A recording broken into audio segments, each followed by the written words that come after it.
There's a feeling, baby, deep within my soul.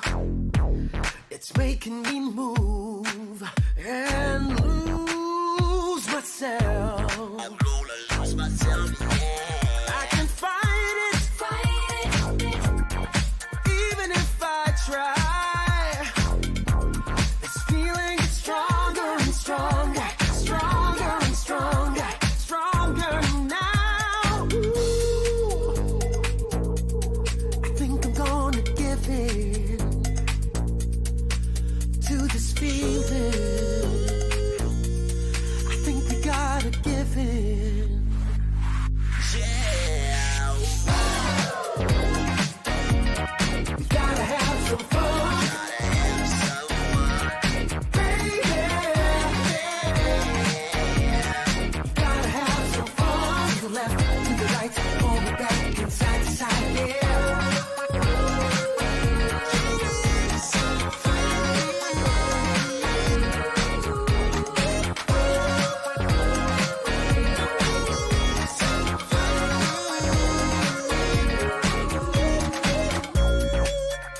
It is again, girl, taking over me. Even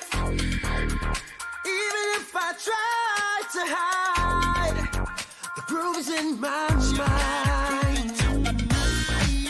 We can't fight it, even if we tried. So it's better to give in, baby.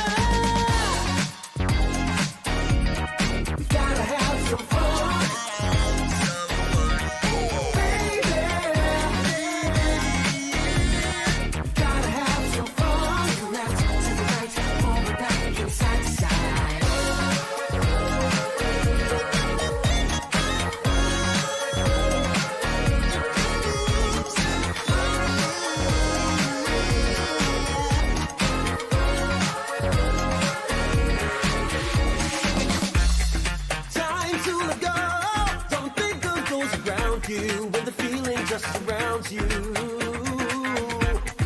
Time to let go. It's just you and the funk.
Hello, hello, hello. How y'all doing?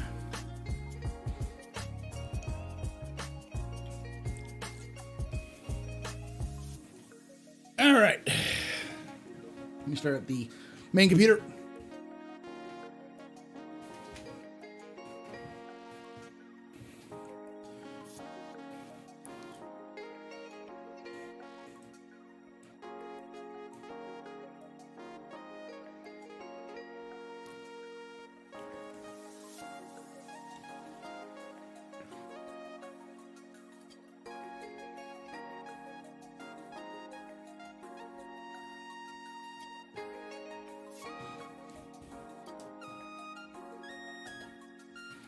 Hey, Red Samurai.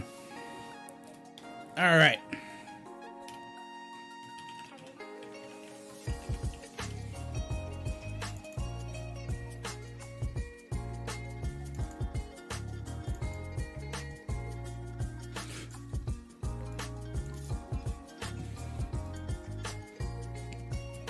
How am I doing today? I'm doing okay. How y'all doing?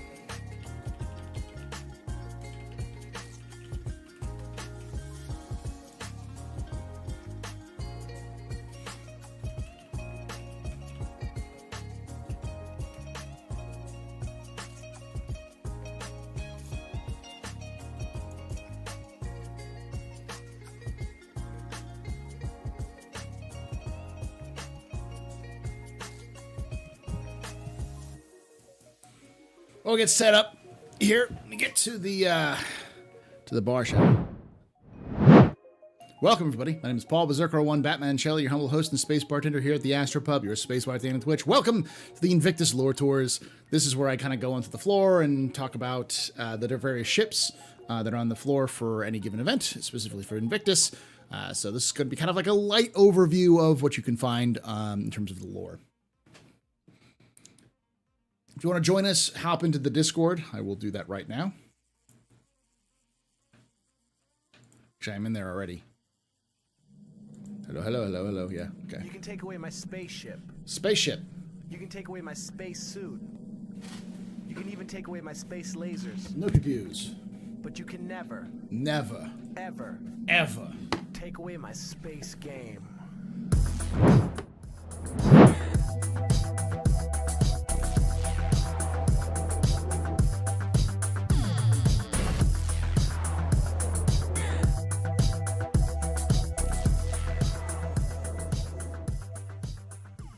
Dry Khan just resubscribed for 19 months. Thank you so much for that. 19 months of support there, Drycon. You are a very important pupper, very impressive pisser, very new pedestrian. This is your fault. You're the reason why I'm drinking night. Shots and cheers in chat, y'all. Shots and cheers. Look through some of the stuff. There we go.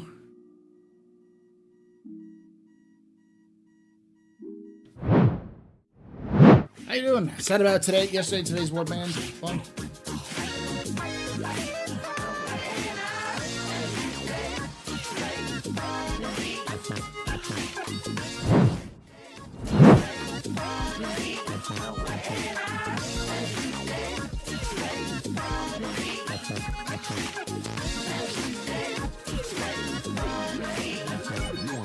Sly_Fi just gifted 5 subs.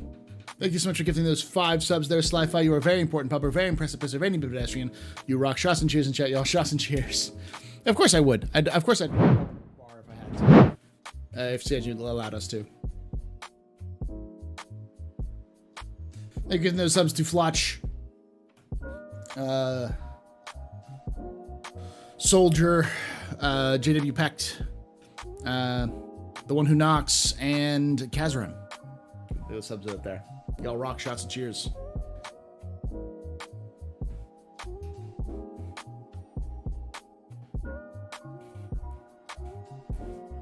It's interesting to see the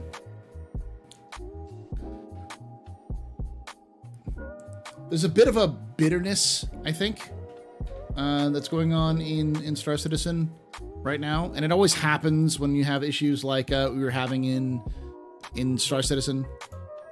But it's been happening more frequently, especially with things like with 30,000 errors that kind of lock people out, 19K errors, unstowed errors specifically. Though there's a lot more workarounds for unstowed, so I think it's not nearly as bad as it used to be. So Joe Freak I don't see, and I see that Octavian is here, but I don't see Octavian yet. So I'll wait for them to pop into game. But it just feels like an understatement. Well, I also think that, like, as always, there's two sides of the community. There's the community that's incredibly loud and demands respect and demands attention and that kind of thing. But then there's the community that is playing the game.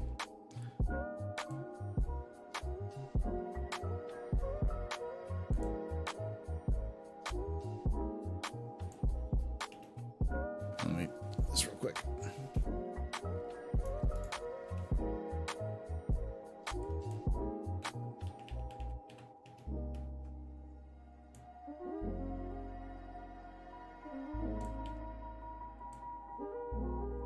I can't seem to get into the CCU game.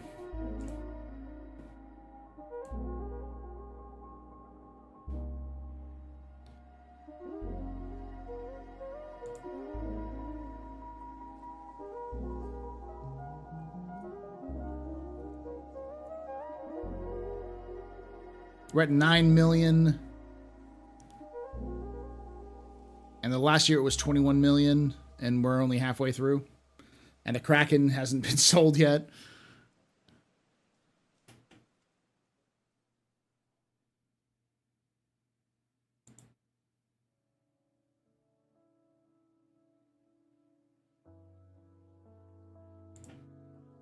We'll definitely beat the 13 million from 2021. So, but we'll see. It still seems to be about on pace with what they had before.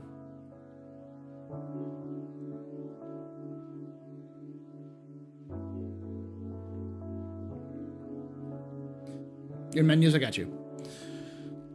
I think a lot of people are just the one thing I will say that I think is happening a lot is that a lot of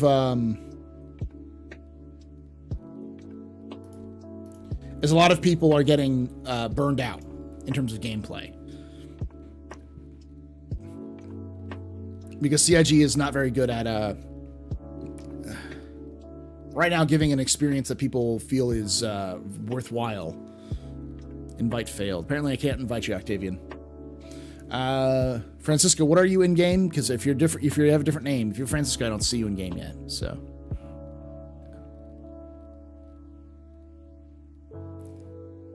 yeah, but basically a lot of people just aren't playing, and as a result, because I noticed that's the case, because when my video numbers start going down for things like the captain's table, it's not that much down. It's still okay. But when I start seeing those numbers drop, I know that there's less people playing because there's less people looking up information.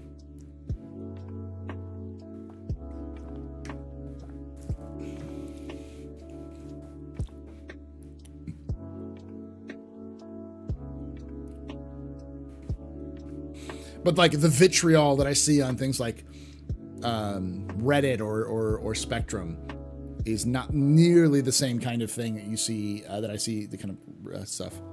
Oh, yeah. Okay, go. You're Octavian? Okay.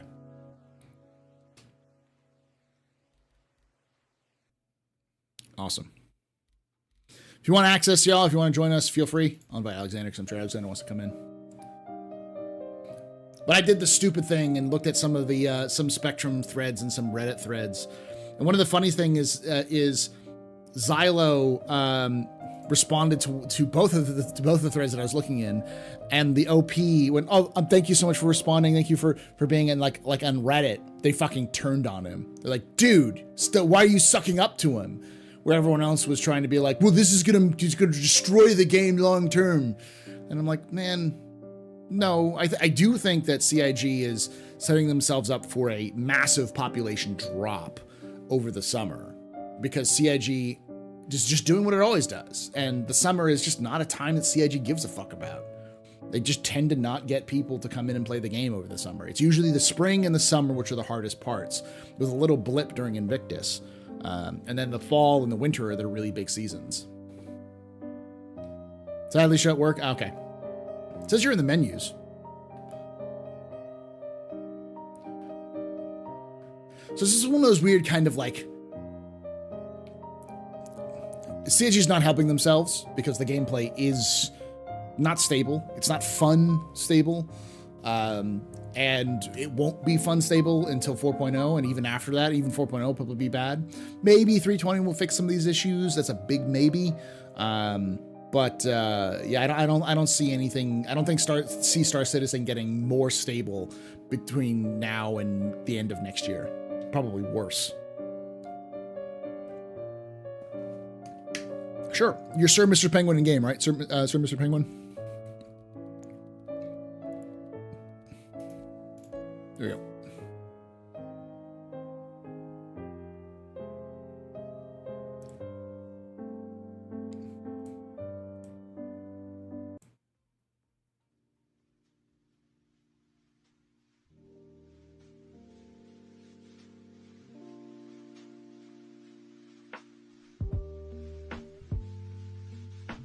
Your computer may have been left on. I've done that before, so trust me.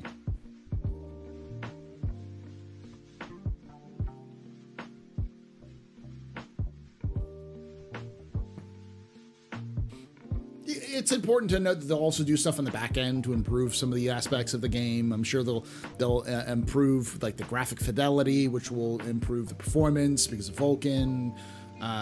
They'll add things, but they'll also improve things, and they've already started taking out all the old code for like the shaders and such, which may improve the performance as well. It's just a matter of. Game runs great on a 20, 30 pop server. That has a lot to do with the fact that in those 20 to 30 pop servers, you're dealing with people, not as many people going all over the map.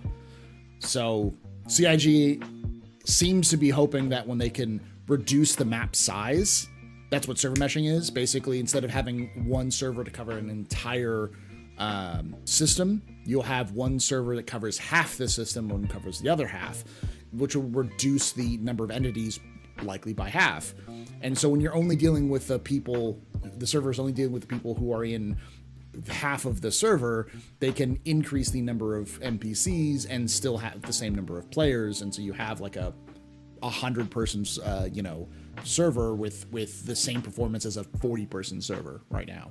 And then as that continues on, they can just, basically they're not going, they're going to improve some things with like code improvements and stuff like that, but they'll also be doing things like they're mostly just they're hoping to reduce the volume and kind of background magic to transfer you from server to server. Do you think they'll reduce the map size at the same time to separate the replication layer? No, I think they'll do the replication layer first, then the map size. What's the 890 jump best at doing? Being posh. It's the only real carrier we have outside of the Hercules, but it can actually carry stuff. You're only able to slow due to a slow day. Okay. Well, this one shouldn't be a very long stream. We're kind of getting started here. I'll give it another 10 minutes or so before we log into the game. When you hop into the game, let me know, Dracon. PS and server meshing represent a complete overhaul of the backend that runs the service. Things will not be stable for a while with the change in such a scope. Nope. That's why I think maybe by the end of next year, we'll get back to stability that we had at the beginning with 3.17. So it's going to be a year plus. Looking good. That's what it's for. Yes. Or are you saying I'm looking good? Because I do think I'm looking good. Will you be able to solo the Orion, or should I give up my dreams now? You should give up your dreams. All of your dreams. They're all lies. Smash them. I got you, Drakon.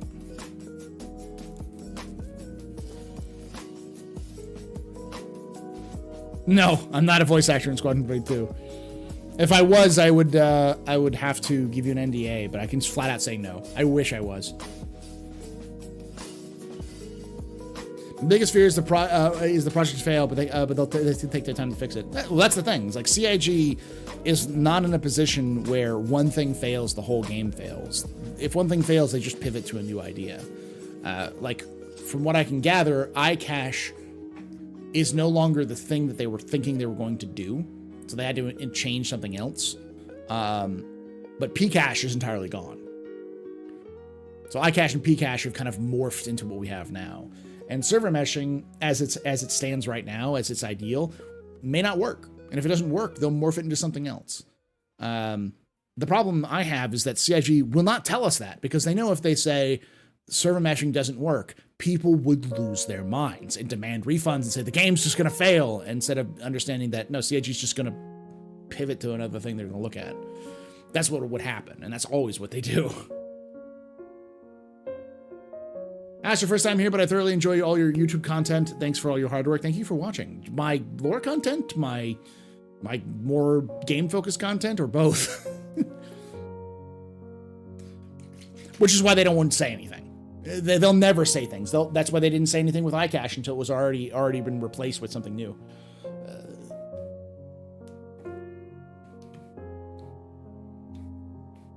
I just said you admit that the one global universe is probably not likely. They already said that. They've already said that their goal is three separate game servers, but with one back end.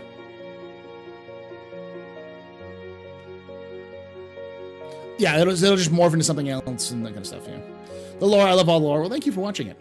We'll be doing a lore tour today, which is more of a cut down version of some of the videos I've done in the past. They still have the ultimate goal of global, but they've come out and said, like, speed of light is a thing that we can't change. Their ultimate goal is still North American servers, Aus servers, European servers, and Asian servers. So 4 major, that's all one shard. There's their ultimate goal. But they all feed into one backend.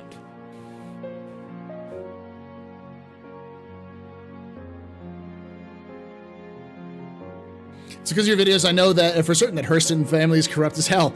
I mean, yeah, they are. if this image doesn't tell you that, like, I don't know what to tell you. The CIG does.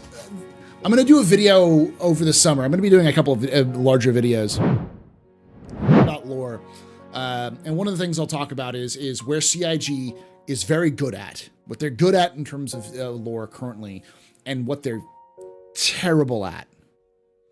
So those will be 2 separate videos. I'll start with what CIG is really bad at. Because they fall on their face with context. They give you 0 context for the universe. And the tutorial currently just giving you a wall of text, like throwing a wall of text at your face, is a fucking failure of immersion. It's a failure of storytelling. It can. The one problem I have with CIG is that they seem to constantly prefer rule of cool over narrative directions. And at some point, CIG is going to have to sit down with their designers and be like, we have to focus on what the universe is going to be like for gameplay purposes, let alone for narrative purposes, because the universe has to be consistent. And we can't just throw random ships out there because they're cool. They have to have a purpose in game. Even if it is to look cool, it still has to balance in terms of the universe as a whole.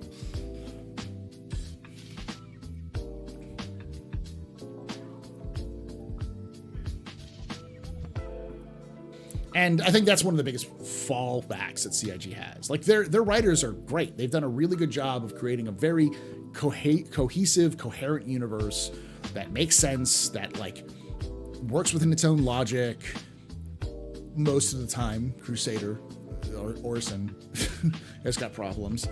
And there are definitely gaps, like UNE, Unification Wars, and First Contact with the Banu. From like that point until like the Rise of the Mezzers is a giant black hole of makes no sense. About 100 to 200 years of just like none of this works.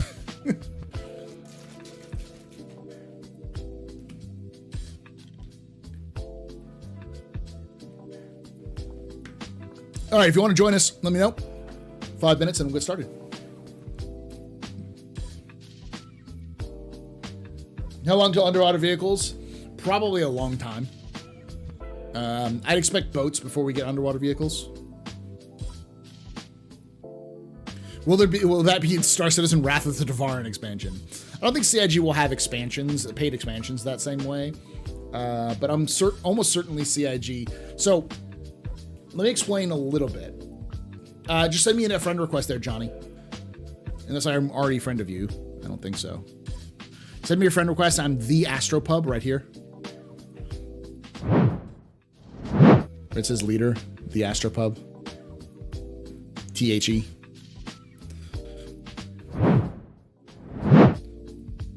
No one knows why. It is intentional, Danger Dave, that Squadron 42 was removed. It was an intentional removal of this from the store. Why? They can't tell us. The person I know who works on Platform, which is the people who actually do the website stuff and like the sales and such, they said, I cannot reveal to you at this time. Like straight up, it's an NDA issue. They wouldn't tell us.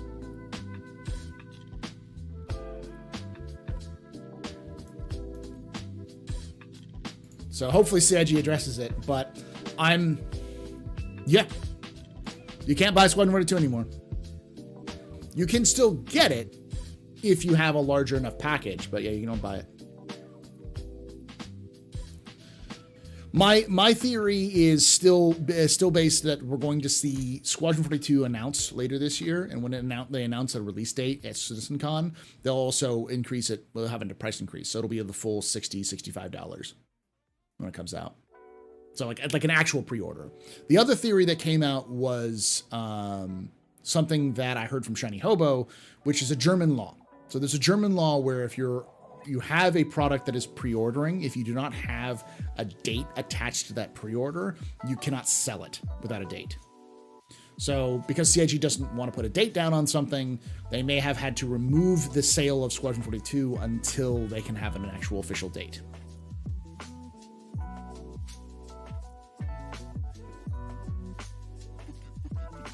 Red Haze, I got you.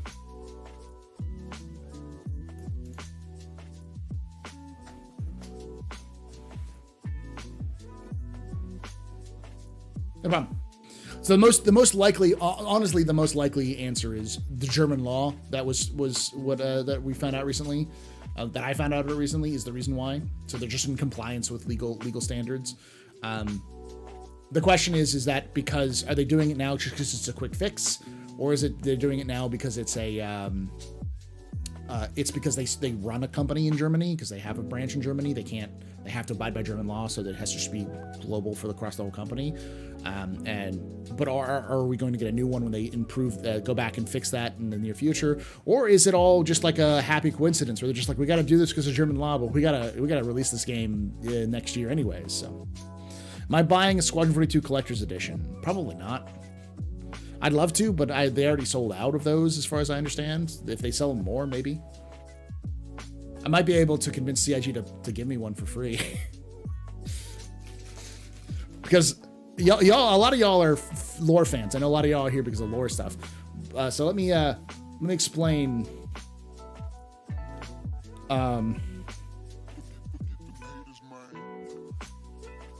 When Squadron 42 is announced, every 2 weeks you're getting a Squadron 42 lore video. I'm gonna go hard as fuck on Squadron 42 once they have an announcement. So like, prepare yourselves for the context.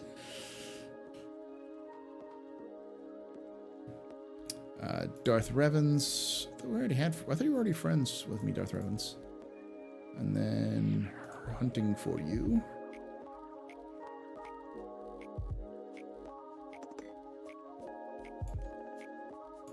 There you go. Got you both.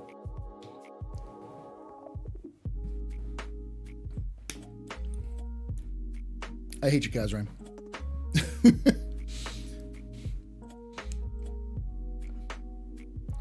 What do you think the 320 consignment missions are? Not a clue. I think they're fine. You can take away my spaceship.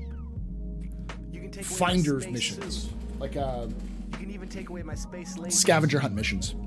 But you can never, Ever take away my space game.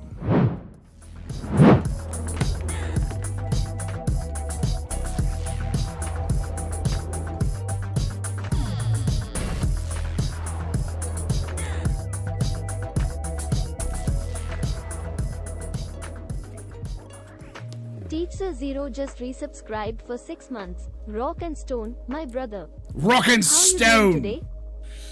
Tech Zero, rock and stone to the bone. I'm doing good. How you doing, Tech Zero? Thanks for that 6 months of support. You were a very important pupper, a very impressive pisser of any pedestrian. This is your shot. This is your fault. You start drinking that. Shots and cheers in chat, y'all. Shots and cheers. Will Squadron 42 have expansions, if not Star Citizen? Yes, sort of. It'll have different games. Did I hear Rockin' Stone? Rockin' Stone. We're rich. We're rich. I mean, I've been thinking about a meme when the whip crabs come in, and you know, because they're bugs. The meme is when everyone else hears about the whip crabs and pyro, and it's it's Starship Troopers. What I hear, Rockin' Stone. Wait, you mean giant arachnids or giant bug-like crabs, which will crawl around walls and try to hit you while you're in a cave while I'm mining for resources? I know that game. I've played that game.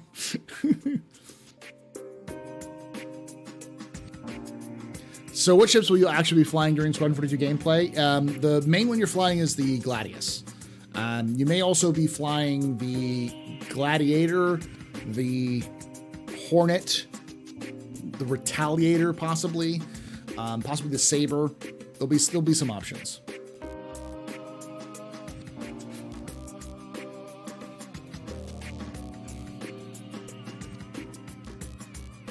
All right, I think everyone's in who wants to be in. Possibly the F8, yeah.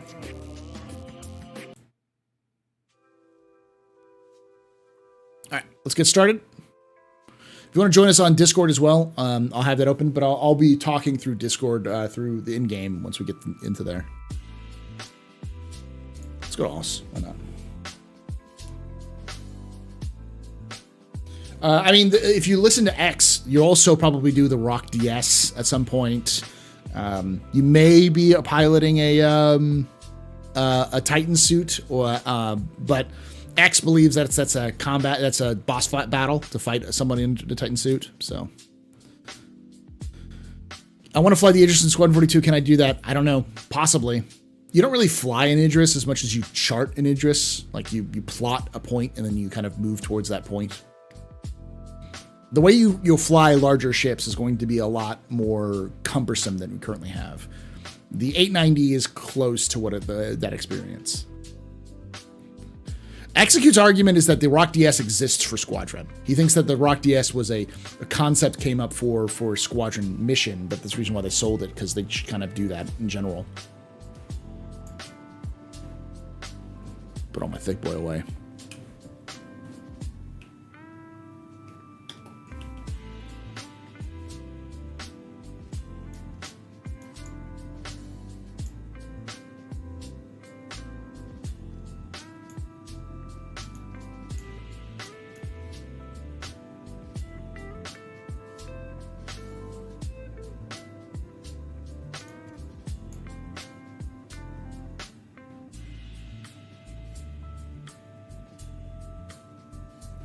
There you go.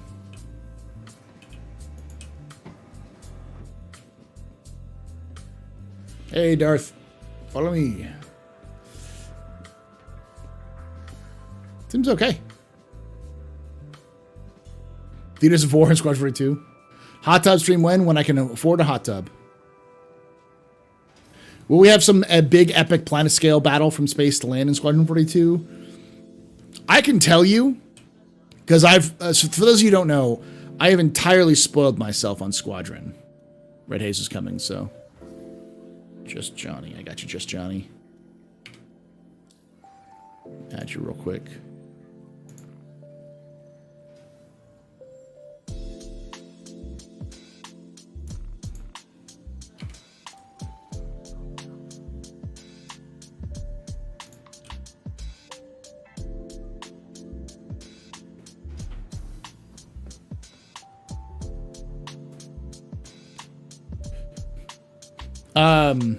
All I can tell you is that, without giving spoilers, no one really understands what Squadron is. Like, it is not something I think a lot of people are ready for. It shares a lot of kind of bones with, like, say, the original Mass Effect, but in terms of its presentation, it's much more along the lines of like a narrative, like RPG, in terms of complexity and character design and character motivations and stuff like that. There's almost as much, I would say about a third of the game is social, whereas about somewhere between a third and, you know, around a third for is going to be like space combat and ground combat. Might be a little bit skewed in one way or the other, but there's a lot of talking in Squadron. There's a lot of character development and discussions and other things. A lot of emotion.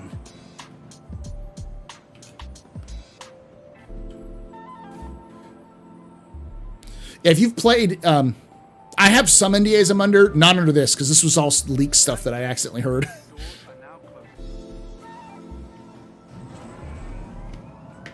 Nice chalk up.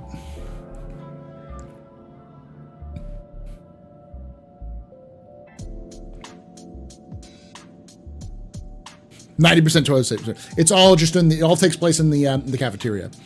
But if anyone has played a Squadron 42 or a Wing Commander in the past, you'll know what I'm talking about.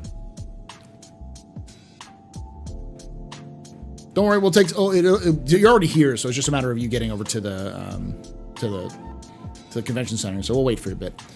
My plan is to wait for about 20 minutes or so. I think it'll be like Wing Commander with more open space. That's a good way of putting it. Yeah, it's very, very similar.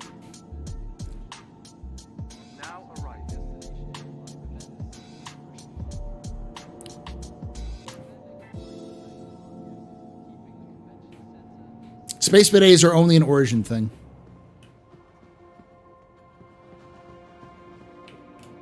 Oh, I'm gonna get some water and some food. Don't let hunger and thirst slow you down. While enjoying your day, be sure to treat yourself. Nice. Congratulations.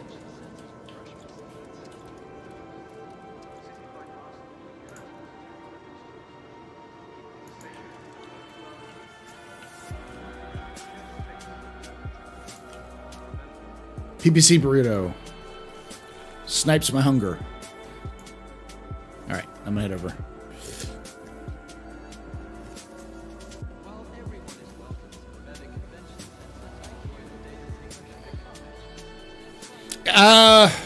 It's different styles. I wouldn't say which has better. Ace Combat is fantastic, but it's Ace Combat music.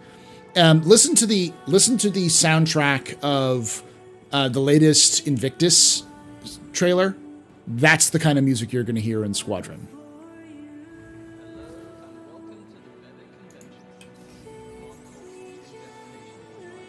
Quickly, all. You want to join? I'll just go to the convention center, and then I'll meet you over there.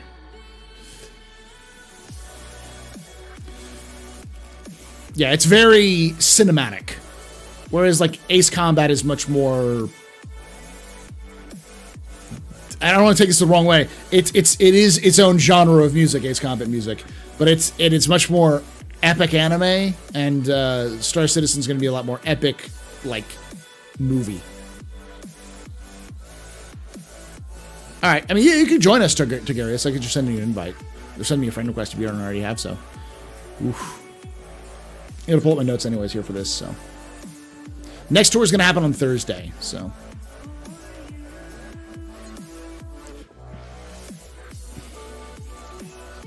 It's at the right, though, so.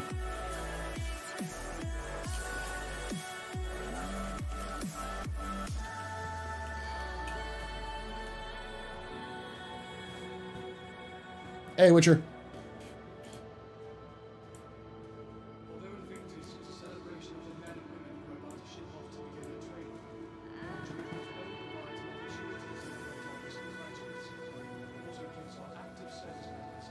do you think they'll ever release the military versions of the ships that have access to in-game, i.e. the Carrack? No, but I'm pretty sure you'll be able to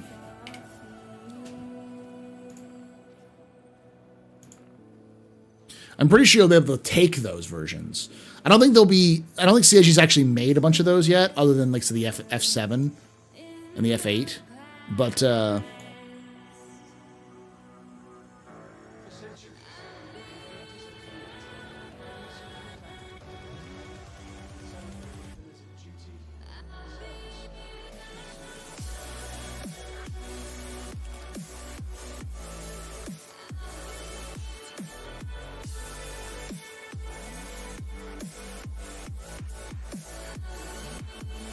you go, I got you.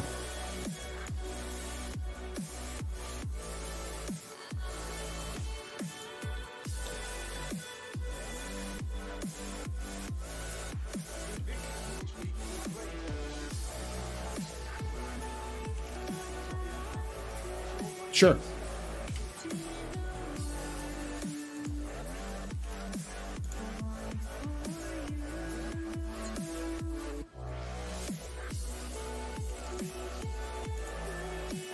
You're already in the party.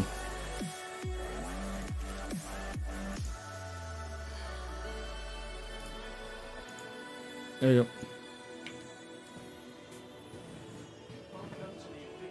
So many CIG on your friends list. Yep. I know a lot of people work at CIG.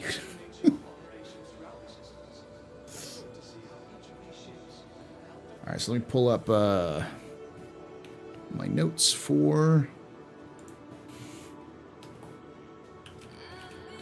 Anvil Aerospace. All right, so we've got the Arrow, we've got the C8 Pisces, C8 Rescue, we've got the Carrack. What else do we have up on here?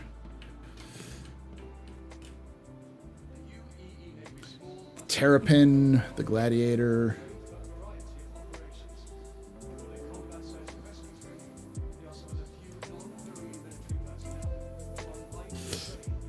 The Valkyrie. The Liberator, Legionnaire, the Crucible, and the FA Hornet. There we go.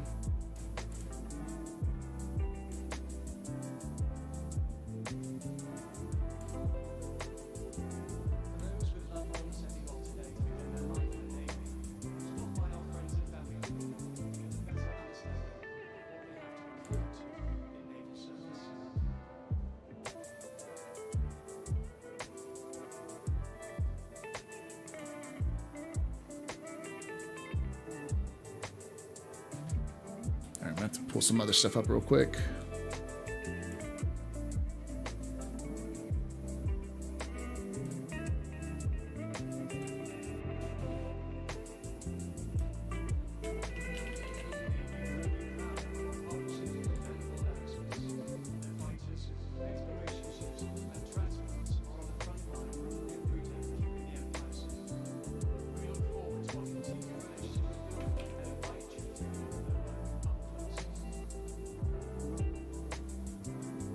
$28.90. Okay.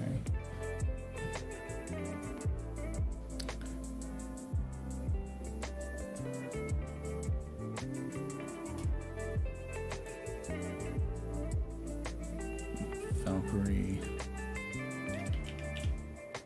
The UEE Navy is proud to announce that Anvil Aerospace has been invited to a joint engineering research facility that will be opening on MANCHACA in the new year.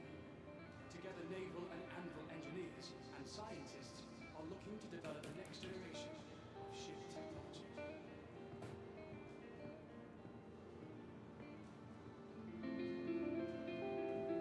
Okay. What about the Liberator, Legionnaire?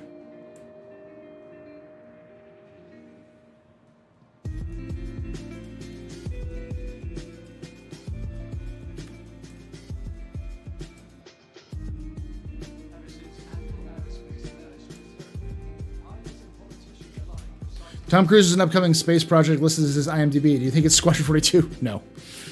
No. I think space is just super hot right now. So you're set to have the growth. Thank you. This is actually probably closer to my actual look right now. This is actually how I look. It's very warm and very sunny in Texas right now. All right, who are we waiting for? So we got some other people coming. So we got time. All right, this tour will start here shortly. We're just waiting for a couple more people to show up.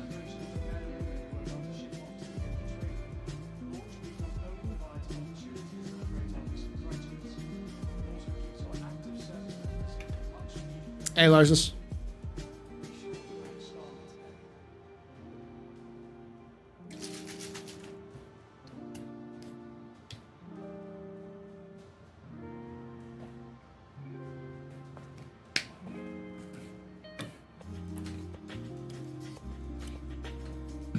He has a reimagined concept for the Anvil design. Interesting to see. Howdy.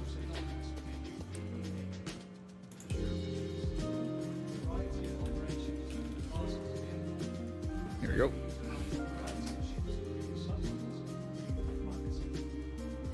Hello. There we go. Everyone should have their invites now. We're just going to wait for a few more minutes for people to show up, and then we'll get started. Getting food and drink is important because this will take a while. We're probably looking like, at 30 minutes to an hour of the tour. So just make sure to keep your hydration and food in line, that sort of thing. So.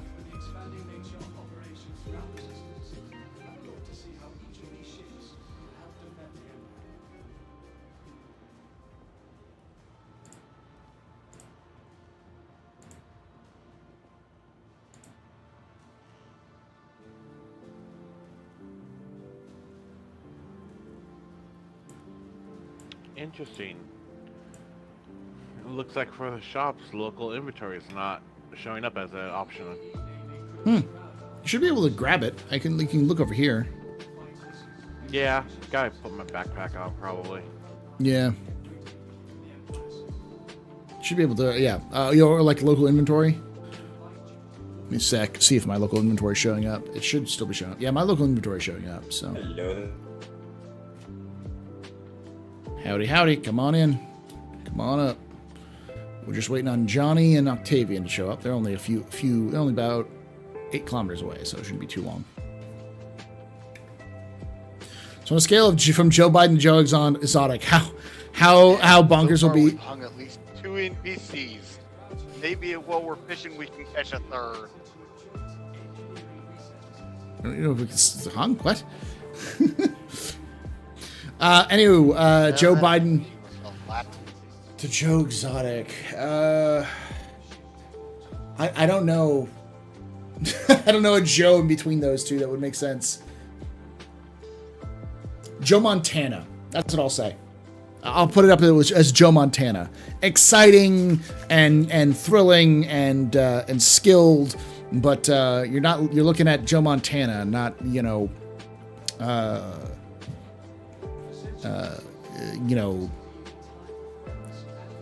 Joe Mama. I don't know. Not Joseph Stalin. Joe Manganiello. Yes. Maybe a Joe DiMaggio, yeah. I wouldn't say Joe DiMaggio. Just Joe DiMaggio is like household name if you know baseball. Joe Montana is good, but he's definitely not a like everyone knows them. Joe Pesci, maybe. Ever since Anvil Aerospace emerged from the terror pit, Boss making crack rocks on Lyria. I'd much rather be here. I guess I'll just listen to the radio. All right, Doc. from combat to exploration to logistics.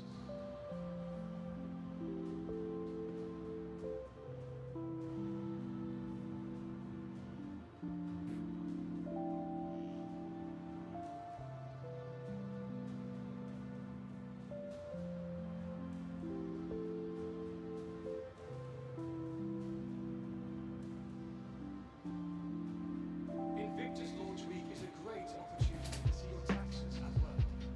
As members of the Empire, would you all like to inspect the latest Joe versus the volcano. We can go look for the crashed ship, Daimar or whatever that we tried to last time, but we could.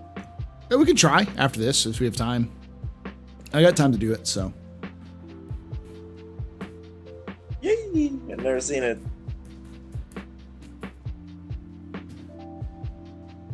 This one should be a little shorter in overall, just because you're dealing with a very different type of experience than Aegis. There's just so much Aegis. This one isn't nearly as impressive in terms of just the volume of how many ships that Anvil has. They still have a lot, second only to Aegis, but.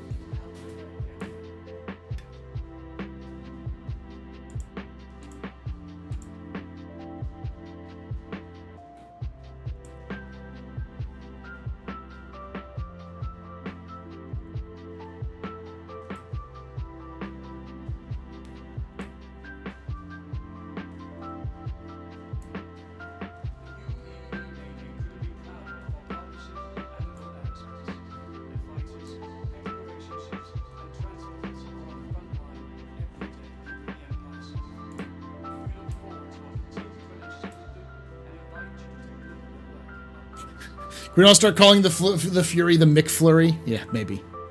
McFury. All right. Johnny and Octavian are still waiting for it, but they should be coming here shortly. If not, we'll get started here in about 5-10 minutes. So, Joe Namath.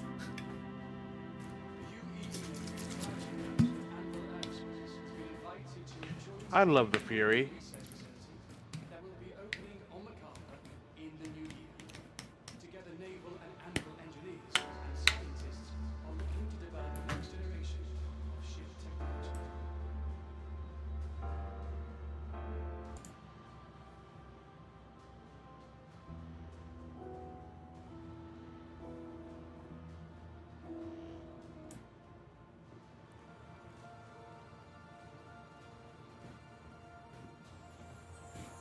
You're in the game, Johnny. I can see your name right there. But we'll get started here in about 5 minutes if we can't. Just to keep things on track. You melted your Scorpion pledge for the A1? Okay. Wait, is the A1 available to purchase? I thought the A1 wasn't available to purchase until oh no, it is, because Crusader it's already happened. I'm thinking of the other thing. Questions: have you had any revisits to ships you didn't recommend to the pledge, you would now recommend to buy pledge? Specifically the Reclaimer. I wouldn't have recommended the Reclaimer a while ago. I'd more recommend it now just because it's so valuable. You know, it'll always have a value as well because if it's a salvage ship, but you know, it stays in the loading screen. Okay, so you're logged into the game, just the game isn't loading in for some reason.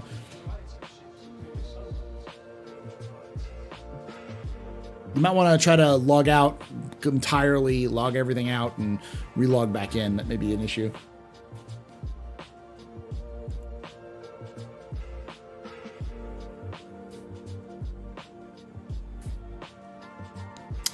I don't have my fleet up at all.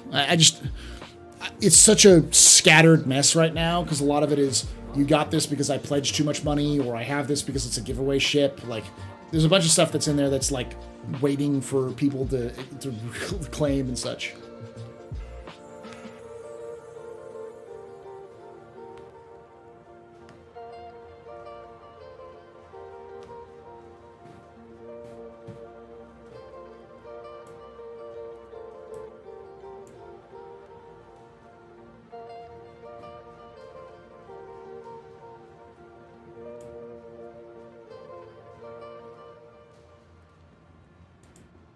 With loved ones setting off today to begin their life in the Navy, stop by our friends and family group to get a better understanding of what they have to look forward to in naval service.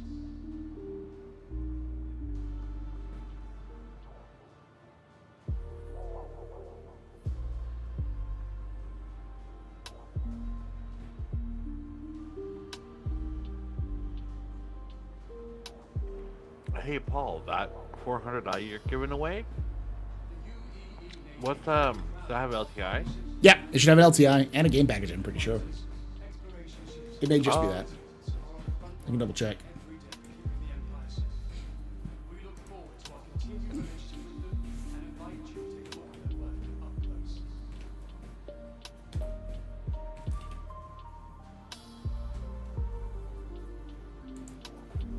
Checking right now.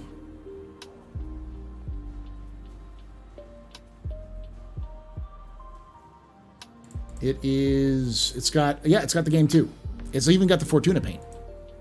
So it's the LTI plus Fortuna paint. That's exclamation point. May? I want to say? Yeah, May in chat for those of you who are watching.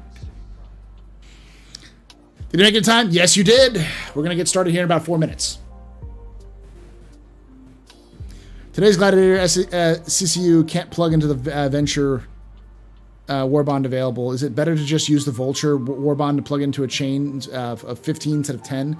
I'm not much of a person to know about the Warbonds. That would be the Inforunners people. What I heard from X was that, nah, it's a bad chain right now.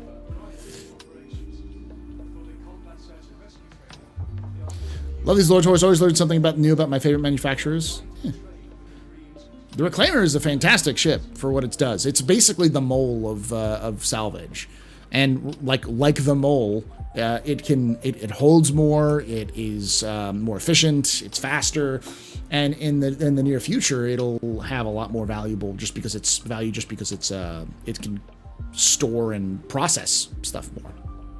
Man, AI is so mean. Just pushing Darth Revens around like that. You ever made it to one live? Also, Hall through the Hall might be a different server.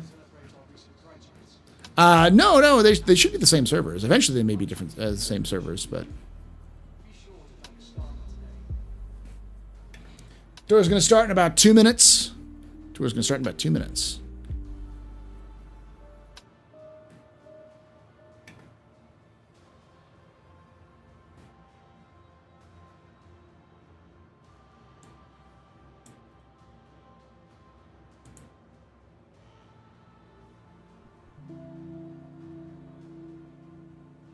Ever since Anvil Aerospace emerged with the terraplane, pilots and politicians alike have cited their spacecraft and vehicles for hundreds of operations.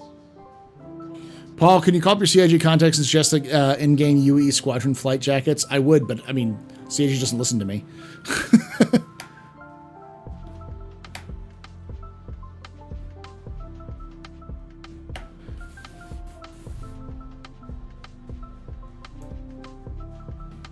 Hey, Paige. Invictus launch week is a great opportunity to see what's Does the Idris have a classroom on it? Yes, it does actually. The Idris has well, it's a briefing room, but yeah, very similar.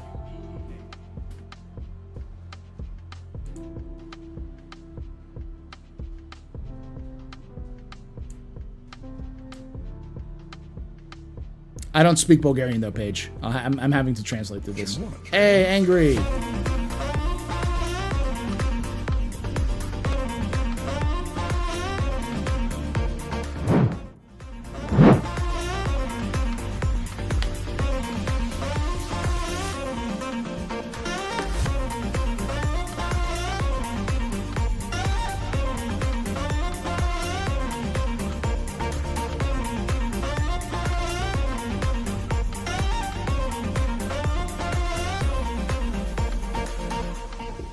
Or is it Russian? Anyways, thank you so much for that. Okay, I'm just going to...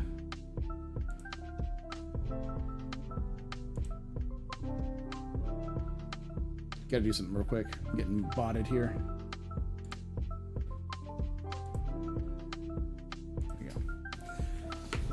Thank you so much, Angry PC Tech, for that raid. Welcome everyone from PC Tech Stream. My name is Paul Berserker01 Batman Shell, your humble host and space bartender here at the Astropub, your space bartender Twitch. Sit back, relax, enjoy the show. Got a good one for you. Welcome to the lore tours of Invictus 2953. We're about to do that. So, how y'all doing?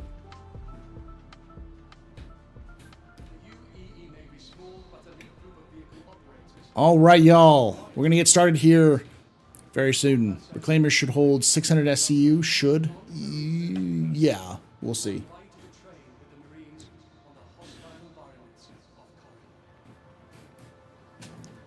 All right, I think we're waiting on Octavian and Johnny, and they're still kind of loading in, so we'll go otherwise. botted.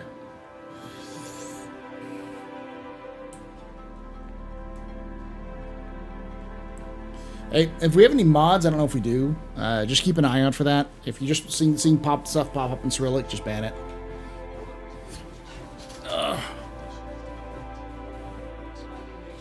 Because I'm afraid of certain it's just bots. Russo bots. All right. Let me turn off this.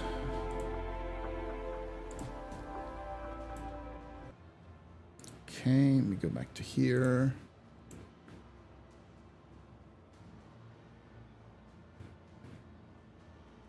Refresh this.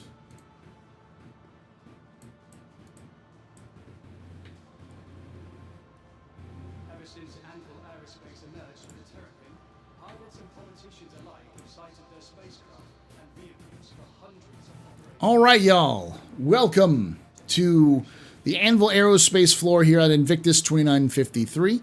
This is the lore tours of Invictus 2953. We're going to be taking you on the tour of the floor to talk about the background, the history of the various manufacturers and the ships that you can find on the floor. Give you a little bit of context, a little bit of background for everything that's here. As always, if you are enjoying this, if you're watching this after the fact, make sure you hit that subscribe button. Make sure you like the video. Make sure you hit the little bell icon to notified when these get released. Because we do this live every other day, so the next one will be next Thursday, then Saturday, and that'll be the last one for I believe Drake. So make sure you're joining us live to ask questions and kind of join on little adventures we'll do as well. So, with that being said, dealing with stuff here.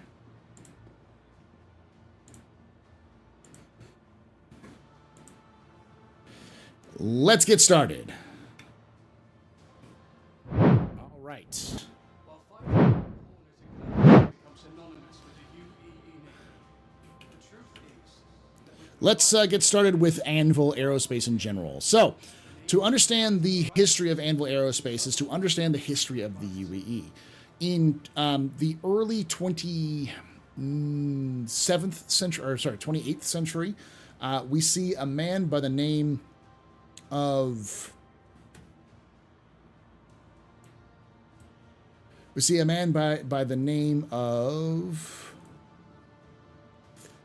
his full name. It's J. Harris Arnold. Now, J. Harris Arnold was a young engineer from Terra, who was fascinated with the old ship designs of Arnold. I think it was Arnold, with Mr. Case of Case Aerospace. Leonard Case,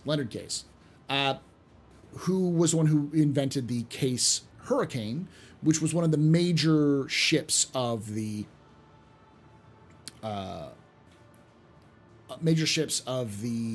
Second Tevarin War. J. Harris Arnold got a job when he originally left at Aegis Dynamics in the middle of the Sorry, I'm dealing with bots here. In the middle of the at the end of the Mezzer regime, we see the sort of slowdown of many ships, but kind of the swap over of a new generation of ships, specifically with Project Monitor, which we talked about last time, which was a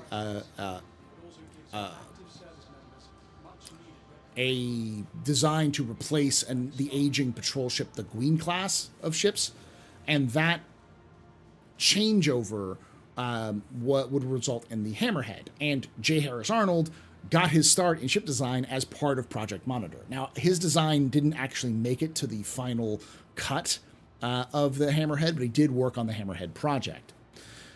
After his work on Aegis, he decided to kind of start his own company because he just didn't really like the direction Aegis was going. And in 2772, he founded Anvil Aerospace based off of the old Case Aerospace idea. The name itself, Anvil, is a quote from a famous poem about kind of manifest destiny of humanity throughout the galaxy, which included the quote, light the forges of innovation and strike the anvils of change, or something to that degree. So we see Anvil from its very inception was the idea about innovating and changing design and direction. And a lot of his designs, J. Harris Arnold's designs, are inspired or just straight up ripped off of Leonard Case's designs from several hundred years before, and kind of brought a lot of those design aspects into the future. Now, at first, Anvil Aerospace didn't get a lot of business. Eventually, it did manage to get business simply because the Aegis dynamics fell out of favor because of the Mezzo Revolution. And when the new UEE was looking to replace the old Aegis designs, Anvil was the best candidate. It was a Terra-based company. It had almost no connections with the Mezzers, and offered some pretty interesting new takes to specifically combat the Vanduul. Over time, because at first with the Terrapin, and then eventually with the Hornet and the Carrack and many other ships, Anvil became the new standard for smaller ships in the UEE. Pretty much all of the new ships coming out that were fighter class or above, up to capital ships, were basically just Anvil. RSI would eventually take over some of the aspects of the old capital ship designs, but yeah, that's Anvil. Anvil is now kind of the major producer of all smaller fighter and bomber designs in the UAE. With that in mind, let's take a look at some of these ships and talk a little bit about the history. Follow me.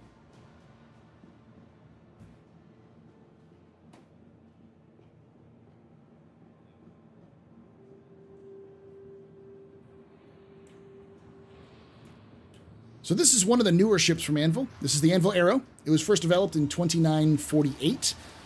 So with the end of the era of the Gladius, many other ship manufacturers were vying for a brand new light fighter, light fighter designed to replace the Gladius, specifically with the UEE Navy, and the result was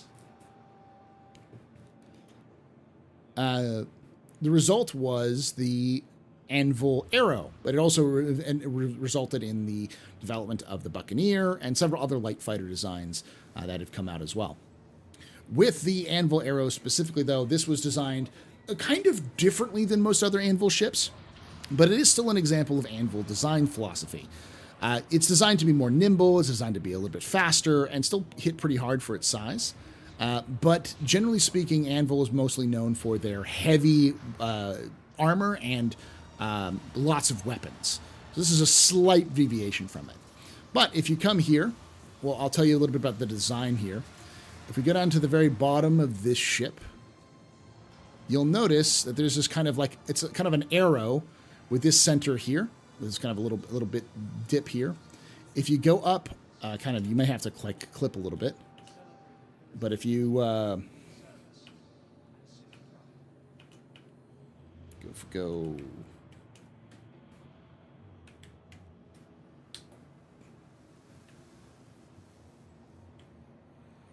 go up here, this is for those of you who are watching, you clip up a little bit, you'll notice that the design language is a circle inside of a triangle. That is intentional. This is the classic design pattern of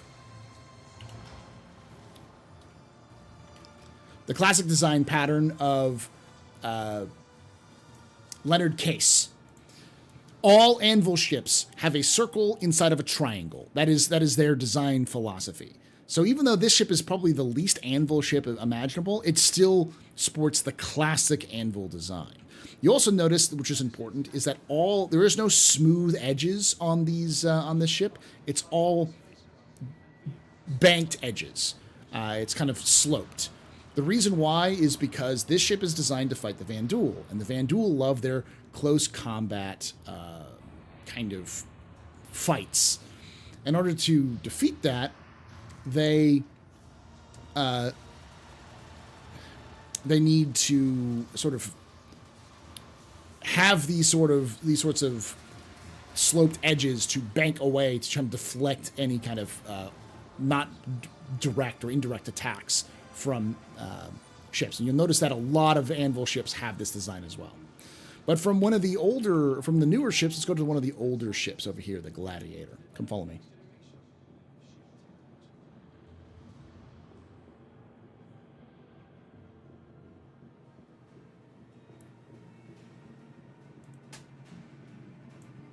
So this is the T8C Gladiator, also known as a T3C Gladiator.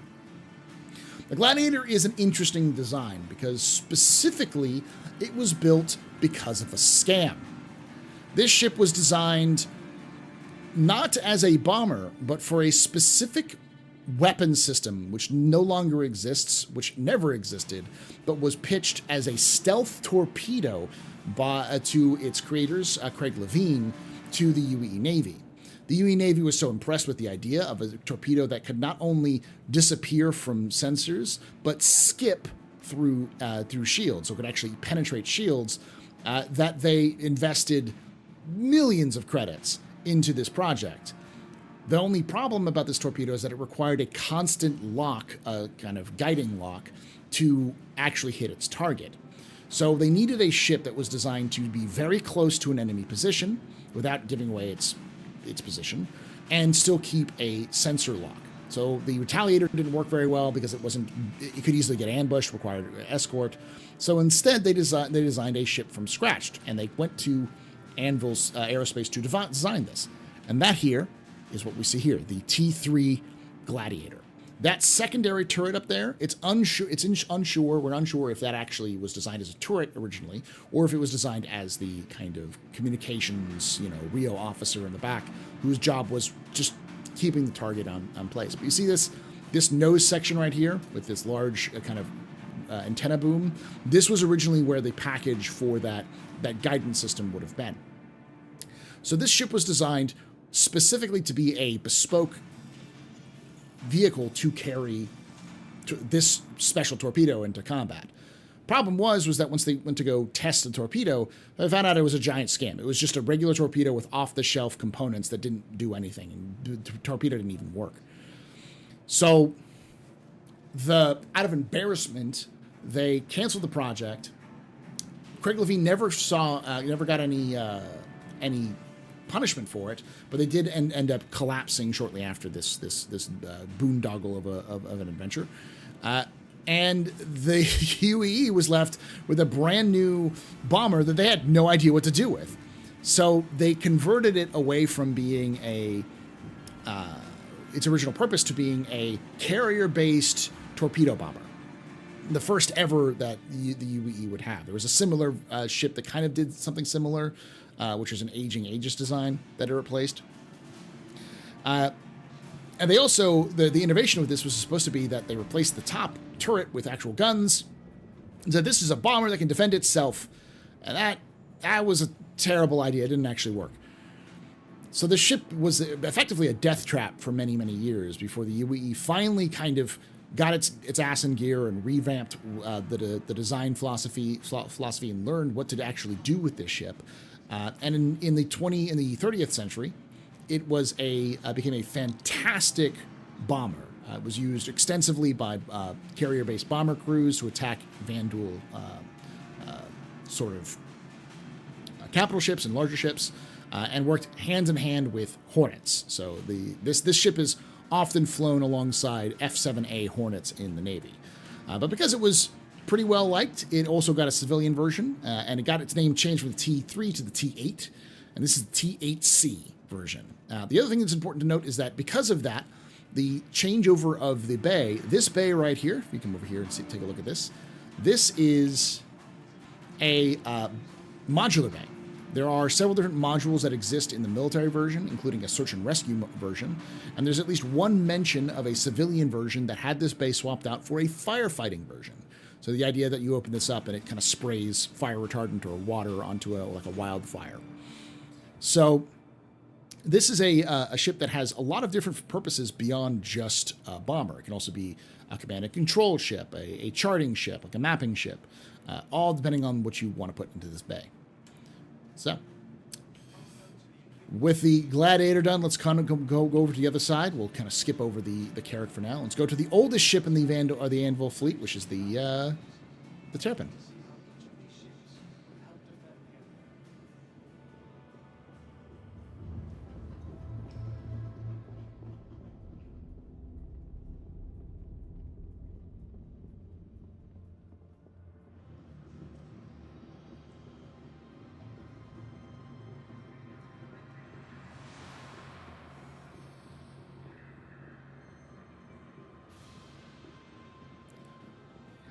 All right.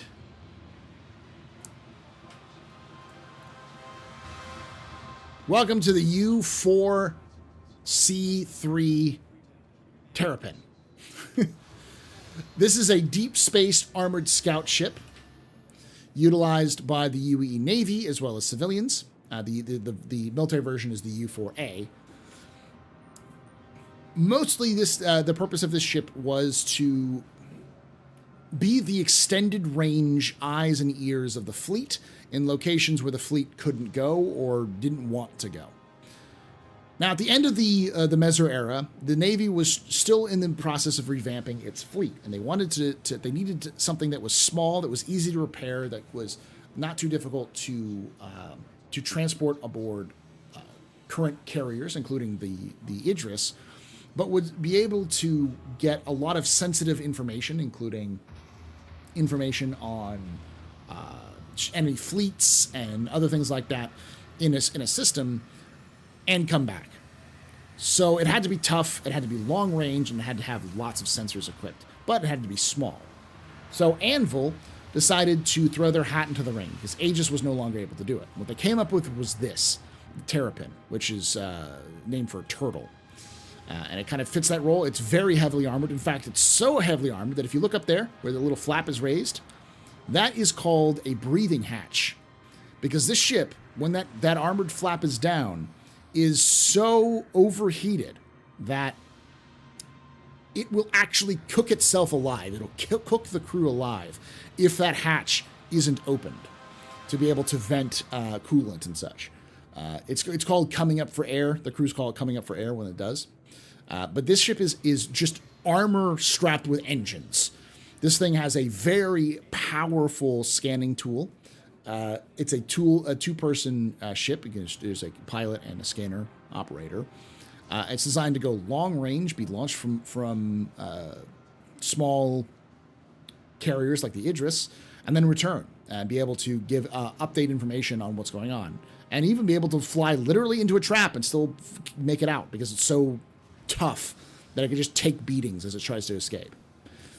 That's the Terrapin. It was so well loved as a ship that its crews, once they got out of the Navy, would buy surplus Terrapins, which led to Anvil. One of the reasons why Anvil would eventually start doing a process which now everyone uses, which is making a military version of their ships, then immediately transporting this into a civilian version.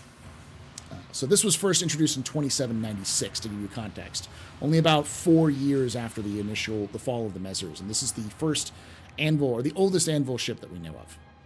Now let's come over here and talk about the literal monster in the. Oh no, we got the other one over here. Let's go over here and talk about the Hawk, Project Brawler.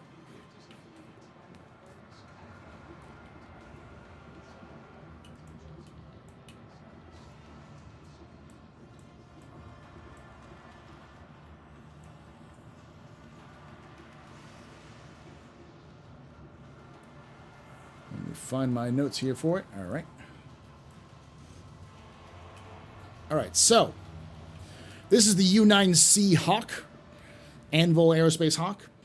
This was the result of Project Brawler. Now, the Project Brawler was a unique project. The UAE military realized they had a gap in their sort of lineup.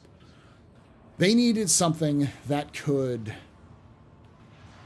be a single-seat fighter that could do close-range dogfighting, logistical support, and ground attack missions. So it needed to be able to support logistics through transports of certain things, or escort like logistics ships. It needed to be able to fight close range as a knife-fighting dogfighter, and also do ground attack. This is an odd thing for a ship to do for all of them. So as part of Project Brawler, 2 ships were actually made. One was called the Aegis Dynamics Bearcat, and then there was this, the Anvil Hawk. The Aegis Dynamics Bearcat was designed from its inception as a ground-up, like brand new fighter. And Aegis did really emphasize the fighter role for the ship. Whereas the Anvil came up with the Hawk. Now, the Hawk is not actually a brand new ship. This is a Hornet that has been mixed up a little bit. All of the parts on the end on the Hawk are made out of Hornet parts. So it's designed with the Hornet to be able to be cross-compatible with existing Hornet logistical chains. So it uses almost all the same parts as a Hornet does in terms of its assembly. Just, again, mixed up a little bit and modified. When it came to the auctions or the actions of Project Brawler, during the testing phase, the Bearcat excelled, beat the snot out of the Arrow when it came to dogfighting. Close range dogfighting, the Bearcat excelled dramatically. However, when it came to ground attack, the Bearcat really struggled in that role. While the Hawk did not do very well in dogfighting, it did okay. It met the standards that the UE was looking for. And while it wasn't the best ground attack fighter, it was okay at it. It's an okay ship. It did everything that the UE Navy wanted it to do, so it won the contract. And its first deployment, the Hawk proved to be so effective at its job that it literally lost its job. The pirates it was set to go deal with found out that the Hawk was not good at long-range dogfighting, nor was it good at space-based attacks. So it just they never stayed on the ground. They stayed away from ground-based targets that would be easy for the Hawk to attack, and they'd stay far away from the Hawk rather than engage it in close-range combat. So as a result, we have a situation where the Hawk was so good that it kind of found itself out of the job it was designed to do. However, like a lot of Anvil ships, this ship almost immediately got a civilian version, and the main market that was proved to be very interested in it was bounty hunting. Let's come to the back and I'll show you why.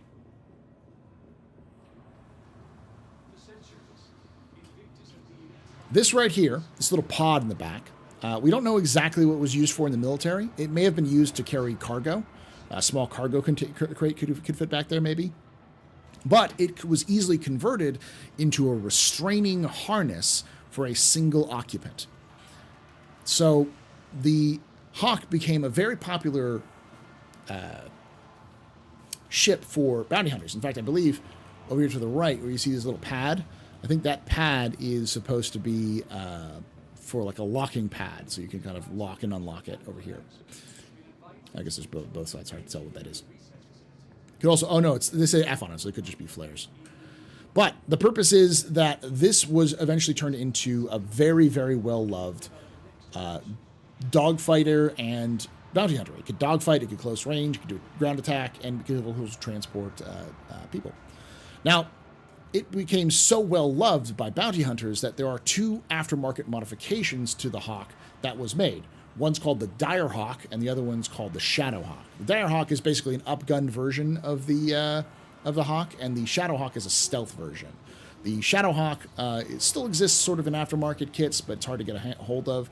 And the Dire Hawk was actually greenlit for possible full variant version at some point.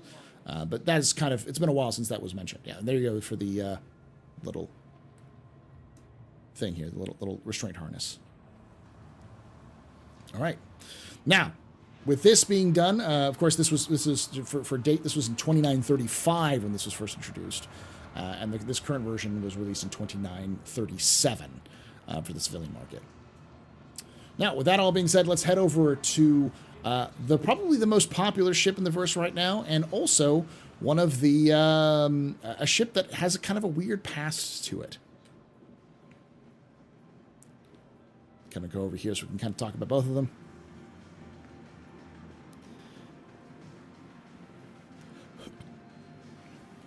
So over here in front of us is the Anvil Carrack.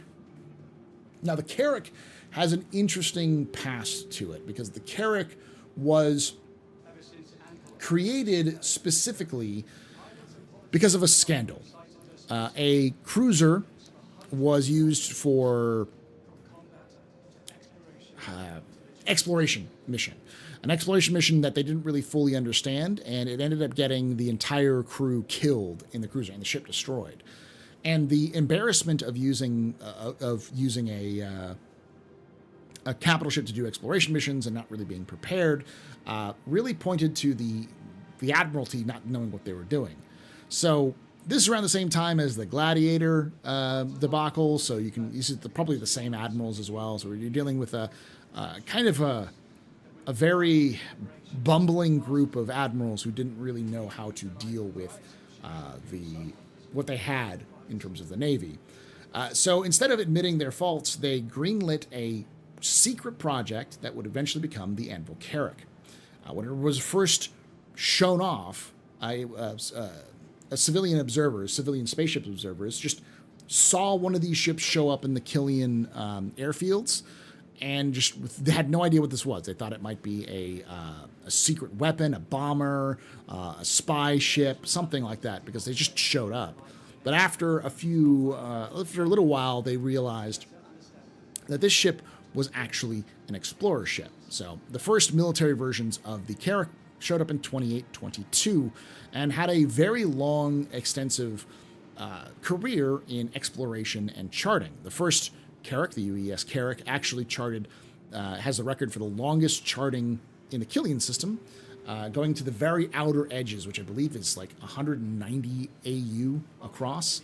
So we're talking about an area, the Oort Cloud, which is the very outer edge of the system, which no other ship had ever been to. They were able to go there and scan to see if there was, say, a hidden jump point or something like that. But they were used extensively throughout the UEE to do secret survey missions that the UE military didn't really want to talk about.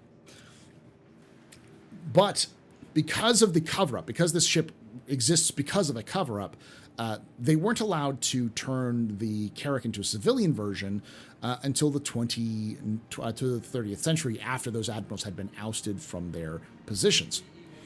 And as a result, the Carrack was eventually sold as a civilian version, but it took many, many years for it to come out.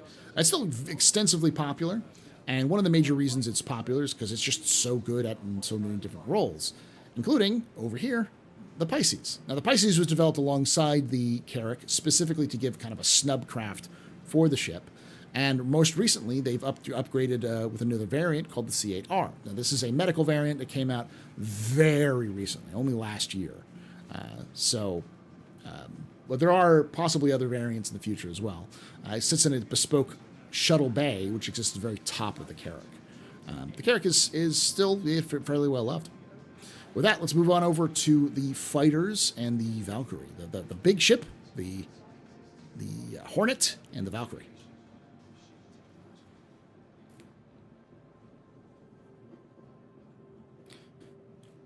Are the holes... hey, Wacka.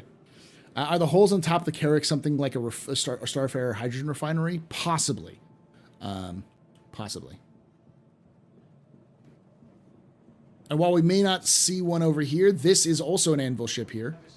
This is the F8 Lightning, which is the ship that is to replace... There's a lot of people down there for some reason.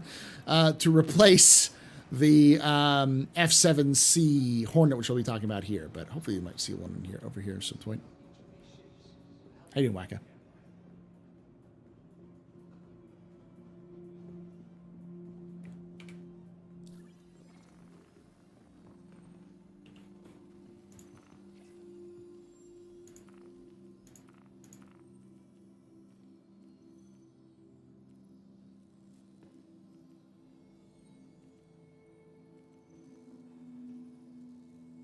It's very slow when I do this. Invictus have been a time for friends and family to come together and celebrate the pillars of duty, service, and civic pride. There you go.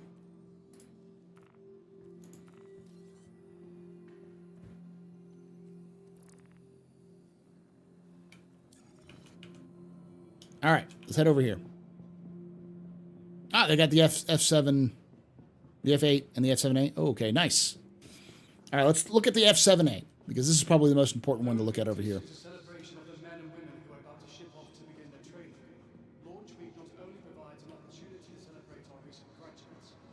Meet the most effective fighter humanity has ever developed in the history of history. The Hornet has more kills and more sorties than any other human ship, or any other fighter that has ever been built in human history.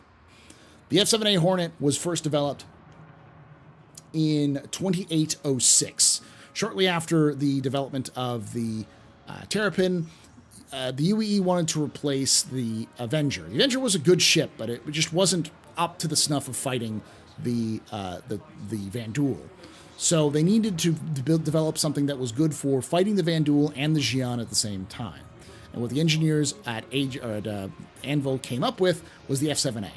Now, the F-7A, if you noticed, look at the design characteristics. You notice that all of them have these sloping panels. Again, remember, one of the preferred ways that fighting, that the Vanduul prefer is melee attacks with their ships. So these sloping panels kind of deflect attacks when they come out. At least that's the theory. So the best way of describing the F-7A is that it's a gun platform with an engine on it. This thing is heavily armored and heavily armed.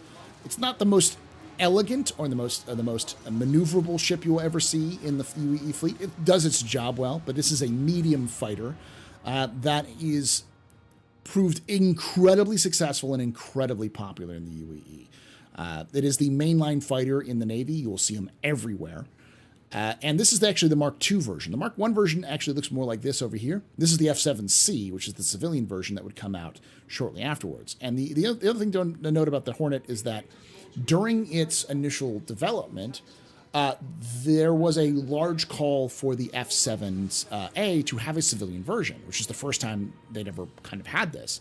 So they talked with the UE, and the UE was very, very okay with the idea of selling a military fighter, cut down from its military version to a civilian version to the public, because that'll allow for the public to get access, especially militia, to get access to military-grade weapons, so they wouldn't have to defend, distant frontiers as much. So this is more along the lines of the original F-7A design. This was developed in 2923 with several other variants, including the Tracker, the Ghost, and the Super Hornet, which I don't think we have on the floor as well. But with that being said, let's look at the replacement for the F-7A, the F-7A to the F-8A here.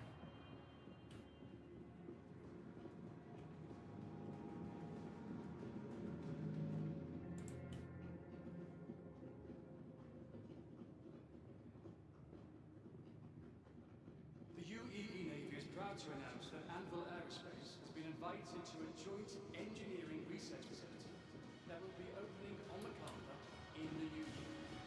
Together, naval and Anvil engineers and scientists. All right, the F-8, the F-8A. So this is the Lightning. This is the latest generation of fighter craft. This is a heavy fighter compared to the medium fighter, the F-7, whereas the F-7 was designed to fight Xi'an and Vanduul at the same time. The F-8 is purely a anti-Vanduul fighter. This is part of the next generation fighter contest. It went up against the Scorpius and the Saber and won handily. This thing is literally a gun platform with engines. Notice the much harsher sloping parts of the ship, including these panels which are designed to defend against incoming attacks from the side to protect the cockpit. All this ship is built with the single purpose of fighting the Vanduul.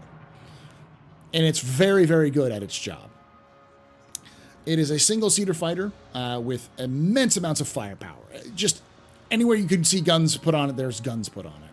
And it is slowly replacing the F-7As and even the Gladiuses in the Navy service right now. There is a F8C version, which will be available at some point soon, but it's currently only in the F8. And unfortunately, I don't think you can rent this right now. No, you can't.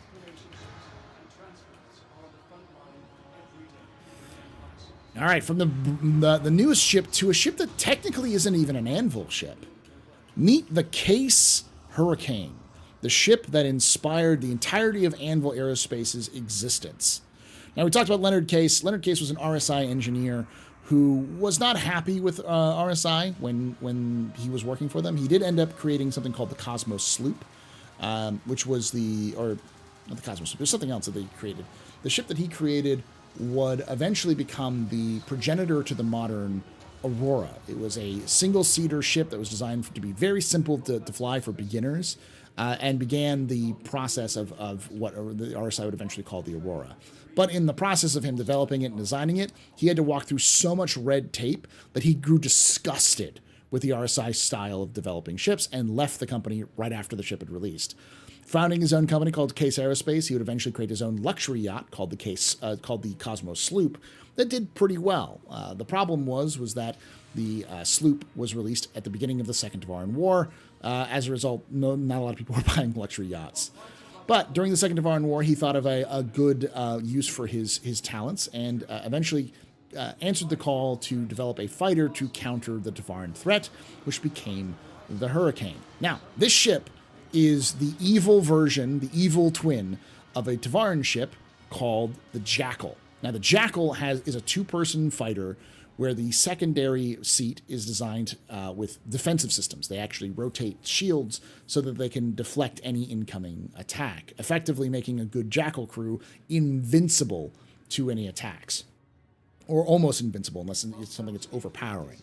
And that's what this ship is designed to do, to overpower the Jackal with a dedicated turret gunner on the back.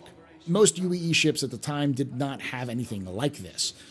So they had to require extensive new training on how to use a pilot and a dedicated gun turret on the back. And now, again, if we look at this design, this is the design that inspired all Anvil designs. It is a triangle with a giant circle in the center. And this is the thing. Let's look over here real quickly. You see the Anvil Aerospace logo? Guess what? It's a triangle with a circle in it. Look at that. Even its design, even its logo is the whole design aspect of the ships. All ships look like that. So it served pretty well. The Hurricane did very well in its purpose. The problem was that shortly after the war, Case was set up to create a Corvette to replace the Idris. The Idris was originally a Corvette class. It was supposed to work as a patrol ship, but it grew in size and didn't really fit the kind of same role anymore. So they still needed to build a Corvette. So they went to the UEE so impressed with the Mezzers were super impressed with the Hurricane that they asked Case to build themselves a Corvette. And what they did, they started designing one, but in 2615, Case was involved in an atmospheric collision and died. As a result, the UEE lost interest, and Case Aerospace would eventually shut down. And when J. Harris Arnold was a budding engineer in college, he just stumbled upon Leonard Case's designs and became fascinated with them. And as a result, all of Arnold and Anvil in general, their designs have become inspired by this very ship and by Leonard Case. This would be reintroduced in the 25945 to combat the Van Duel. This is an updated version of the ancient Case Hurricane, but it's modern technology, modern design philosophy, and it's slightly different from the original Case Hurricane, but it is designed to again fight the Van Duel. It does a pretty good job too. All right. With that, let's talk about the Valkyrie before we go downstairs and talk about the ground vehicles and some other stuff.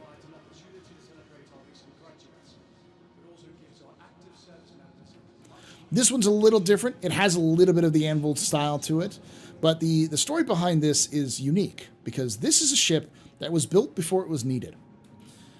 Now, after the incredible success of the Hornet, Anvil wanted to do something that wasn't combat-based. They didn't care if it was military-based, but they wanted to do something that was non-combat oriented in terms of space combat.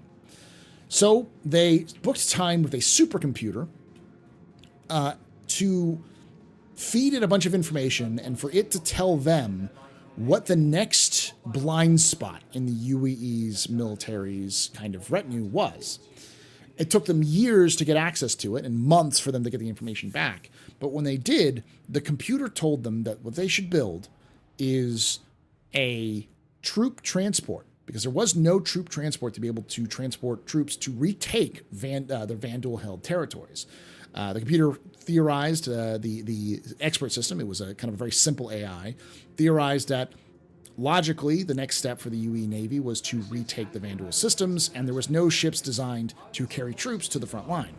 So they developed in earnest what would become the Anvil Valkyrie, this right here.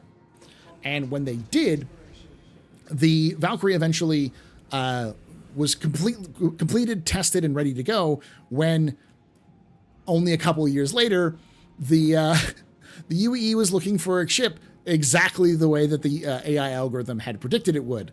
And so Anvil had the advantage of not only having the ship already designed, but entirely built and ready to go. They just showed this ship off to the UEE, and the UEE immediately purchased it because it was ready to go. So that was the Valkyrie. Since then, it's become very, very popular. It's one of the more popular ships to be transported in. It's very, very safe and very luxurious. There's lots of seats, and it even has space for a ground vehicle if need be. And it's also become very popular where surveyors and other civilian and prospectors and such and other civilian industries, which specifically need a lot of people to be moved from place to place and vehicles moved to place.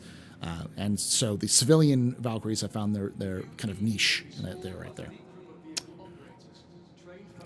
All right, with that, let's talk about the most recent ships, which are still yet to be released in the verse. The Crucible, the Legionnaire, and what's the last one? Liberator. Let's go. Oh, we also going to talk about the ground vehicles.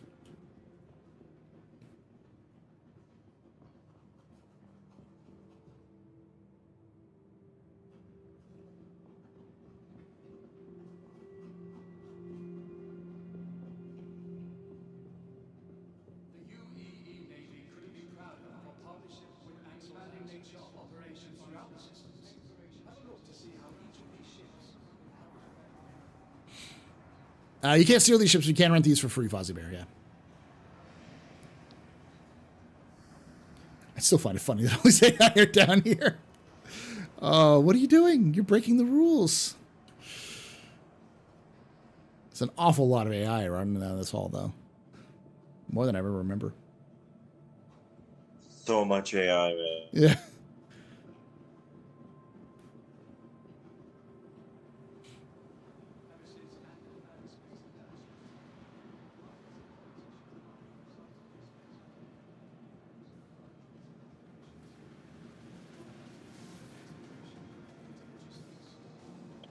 Should there be this many NPCs, or? Yeah, CIG's updated the number of NPCs that are in each area. So. Oh, nice. All right. So this is where we're going to look at a couple of the vehicles here: the Ballista, the Spartan, and the Centurion. So this ship, or this vehicle, is the result of a project called the Atlas Platform Project. Now, in the end, towards the end of or middle of the 29th century, there was, again, a lot of older vehicles and a lot of older manufacturers had disappeared because of the fall of the Mezzers. They had such close ties with the Mezzers that they kind of went out of business. And by this point, we also see the fall of the last great car manufacturer in Tumbril. So when this vehicle is first introduced,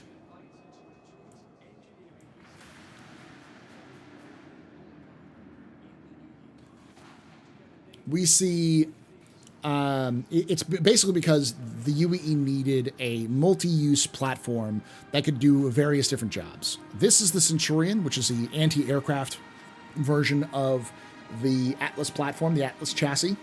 It has several large missiles, including 2, I believe, size 7 missiles. I don't remember if they're torpedoes or missiles. I believe they're missiles.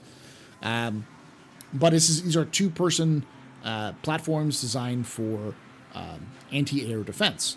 But this isn't the only one. Let's go over here to talk about the Centurion and the Spartan. Oh, this is the Ballista, yeah. Did I call it Centurion? Yeah, the Ballista. Keeping the Empire safe. We look forward to our continued relationship with them and invite you to take a look at their work up close. All right, this is the Centurion. This is another anti-aircraft version of the Atlas platform.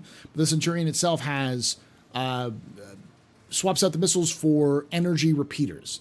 This allows it to kind of deal with more close-range targets. There's a lot more long-range targets with the Ballista, but this is able to take out close-range targets without having to deal with as many logistics. But it's very similar in the same design as the Ballista. Then over here we have the Spartan. This is a troop transport version of it. There are 8 seats in it, and it is and the driver, obviously. So again, all of these same design philosophy, and we likely have yet to see the final version of this. I wouldn't be surprised if we saw a command and control version of this, if we saw medical variants of these, if we saw transport where they take the back out and just have a flat 32 SCU container of some kind. The sky's the limit with this. They're quick to make, and they're all used by the UE military, especially the Marines, extensively. So, with that being said, let's go talk about the newer versions, the ships that are yet to be in the verse yet over here.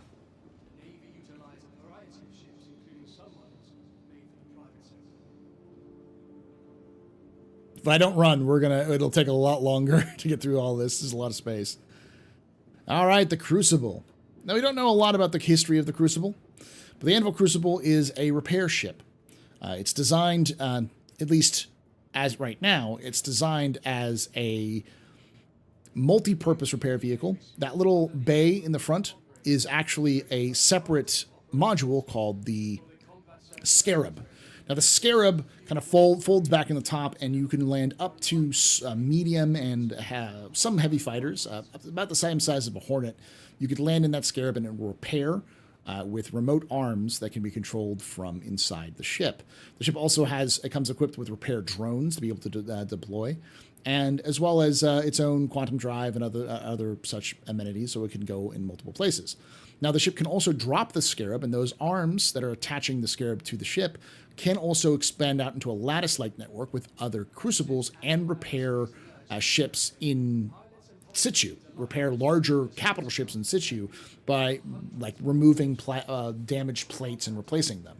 So it's a flexible repair platform, not just for smaller ships, but also for larger ships if need be.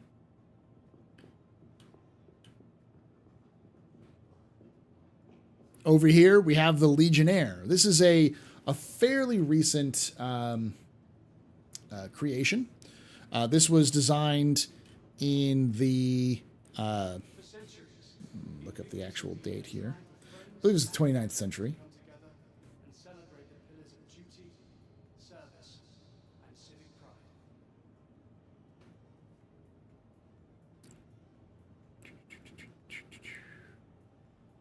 There it is.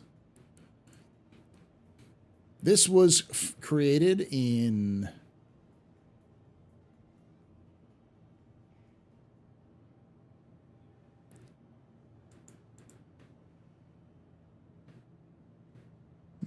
Although Invictus is a celebration of the men and women who are about to ship off to begin their training. 2019. So yeah, fairly recently. This was the result of an absolutely disastrous situation. So in 2918, I believe, a Drake caterpillar was discovered in deep space of a system. This Drake caterpillar was believed to be, and was identified as, the head of a pirate gang which had been terrorizing this system. So the UE Navy and Marines created 2 armored shuttles, loaded up Marines, and secretly approached and latched onto the caterpillar, and then began the process of EVAing out of the ship into the standstill caterpillar. But in the process of breaching the Caterpillar suddenly moved, causing the EVA Marines to scatter. And those who weren't scattered, who were able to make it onto the ship, were now underprepared, as now the occupants of the Caterpillar were now very aware of the boarding Marines. The result was a disaster. Every single one of the Marines and pilots were killed or captured, and those, to add insult to injury, those 2 armored shuttles were then used by the pirates to attack and sack a whole A. So, yeah, they killed everyone on the whole A, or killed several crew members of the whole A, and stole their gear.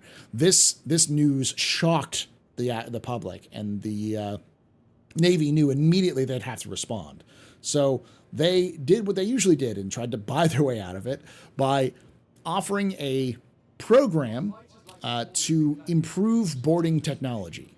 Now, before they made the announcement, most of the major manufacturers had thought that the UE was going to try to develop a brand new boarding ship. So Drake, Aegis, RSI, and Anvil all began the development process of their own dedicated boarding ship. But when the UE came out and said, no, we just need things to improve boarding, RSI immediately backed out. Drake came up with a cheap kind of way of attaching a ship to another ship for cheap boarding purposes. And Aegis sort of dropped out as well, kind of failed in their goals, leaving only the Anvil project. Now, the Anvil project, codenamed the Legionnaire, because it was codenamed Legionnaire because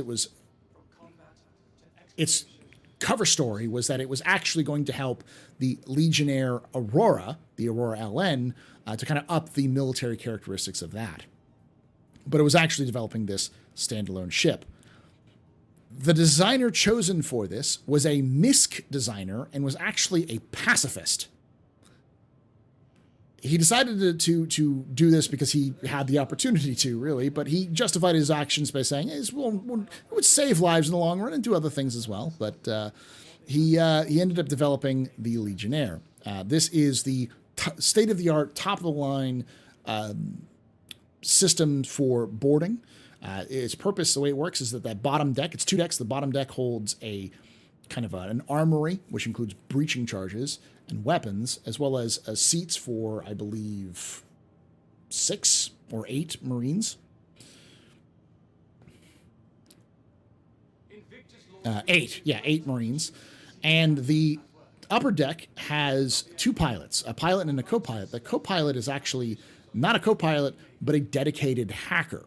There's a dedicated hacking suite on there. So when this ship gets on board, docks with an opposing ship, the hacker module, the dedicated infiltration specialist, is I think what they call them, will hack the systems to unlock the doors and also possibly other aspects of the ship to give the boarders their best chance of getting in and getting out.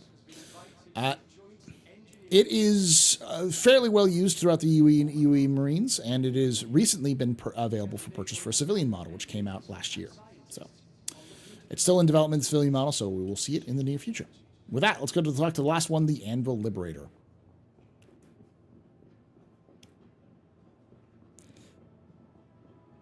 Now, the Liberator is actually, at least according to what we know, a civilian ship. It is used by the military, but it was designed as a civilian transport ship. The goal of this ship is the shipping ship. You can put ships on it, and it can take it to any location you need to. It's a short-range, kind of light transport, which can carry up to 3 Hornet-sized or smaller ships, as well as 2, and then there's one kind of extra small one in the front. Plus the inside, the little there's a little hangar bay which can hold up to 2 Nova tanks or Atlas chassis. So it's a pretty big ship. But it's only got a crew of 3. Its job is mostly to transport vehicles and ships from one point to another in deep space. It can't really work on combat landing. It does have some ability for that, but it's mostly just transferring from point A to point B. And especially for larger systems like, say, Pyro, this sort of ship will be invaluable. It'll be very valuable for those people who need to move their fleets, especially their meta ships and fighters, to where it needs to be. But that is all of Anvil Aerospace.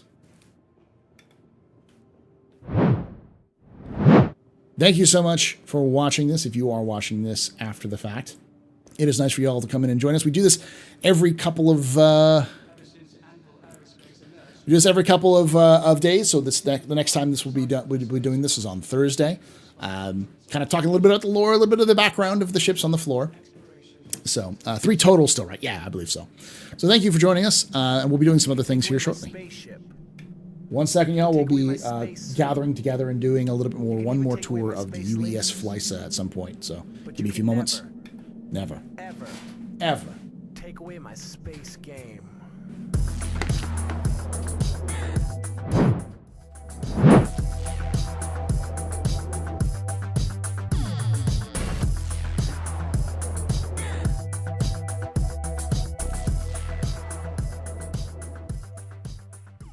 Wonder04 just resubscribed for 7 months. Thank you so much there,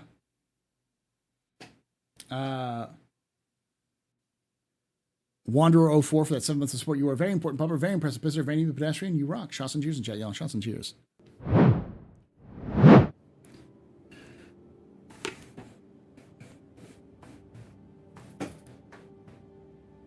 you transport one more than one ship at a time? Yes, 3, I believe. So.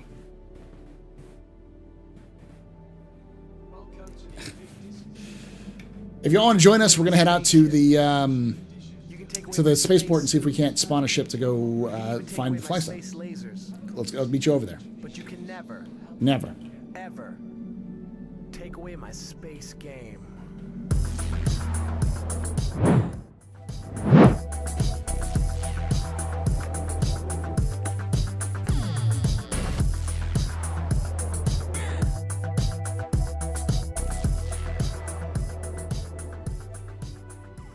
Senale just resubscribed for 35 months. Thank you so much for that 35 months of support there, Senale. You're a very important pupper, very impressive visitor, very new pedestrian. You rock. Shots and cheers in chat, y'all. Shots and cheers. Yeah, it's 3 ships, and then there's 2 smaller ships. You should hold a lot of Furies in it. Let's just say that. The Flysa wreck. Yeah, the Flysa wreck's on Daymar, so we gotta be able to spawn a ship if we can. But we gotta head out back to the starport, spaceport.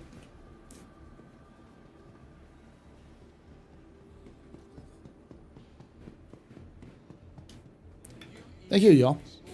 I saw Wacka here earlier. I also heard that the 319 PTU, 319.1 PTU is coming out soon. So they needed a supercomputer to tell them that. Yeah, I think it was more of they had time. They wanted to try to use the technology they had to be able to analyze the systems. The tour is over for now, yes. We're going to be heading to the Flysa, though, if you want to join us. For people who have not seen the Flysa.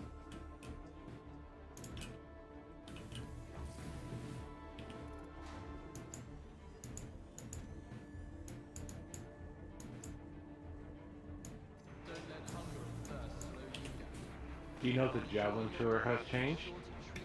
I don't think it has.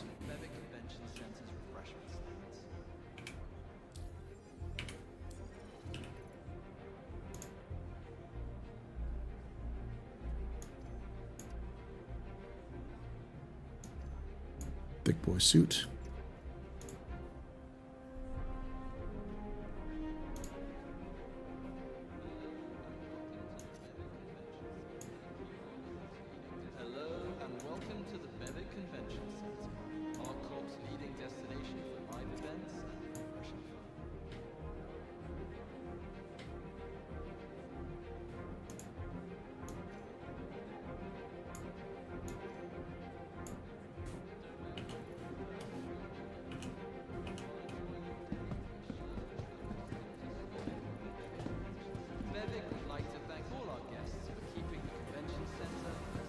It's a great idea to attach Furies under the Starfarer and then enter them through the walkway. Oh, you can. Nice.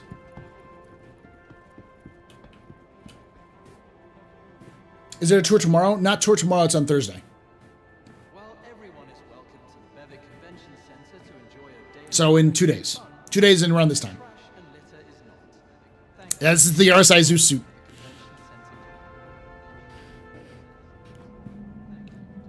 You can take away my spaceship. Spaceship. You can take away my space suit. Suit. You can even Thick take away boy. my space lasers. These are all actual facts of the game, Vazibear, by the way. I don't know if you got that earlier, but these are all actual lore facts.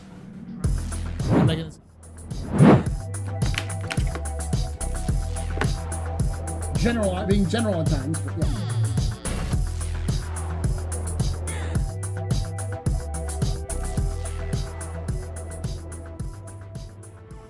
C0FF33 Gaming just resubscribed for 66 months. 3 shy of niceness. Thank you so much for that 66 months there. Coffee order 66. Still a good one. You're very important, but very impressive as any pedestrian. Shots and cheers and check, y'all. Shots and cheers. Is that a bug? The intention that Javelin has no tour guides this time? Probably a bug. Be my guess. That's a good question. I haven't been there yet, so. Dem biddies. Thank you for them biddies there, Dracon. May I ask why you like that suit? Tech Zero is because it's thick, boy. Because it's historic. Because this is a historically thick.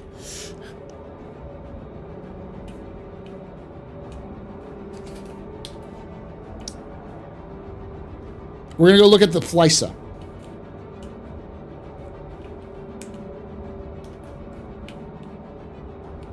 Now arriving.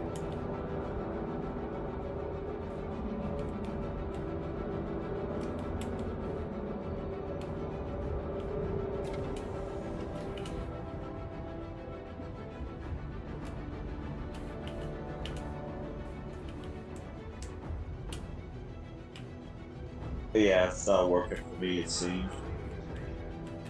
Yeah, I'm not getting access to my ship either. Well, I'll get up there and try myself. If we can't, then we'll have to call it. But Yeah. it's just we're stuck in here. We can't escape. Cool. Do we want to try to hop the server? Cool. No, it's a back end issue. It's not a server issue.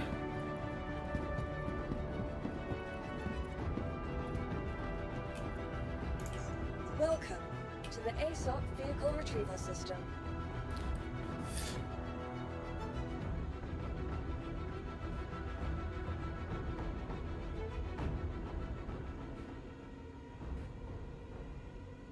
There's no real guides in there. There's supposed to be NPCs who stand around where you talk, and they'll talk with you. But if they're not there, then that's a bug.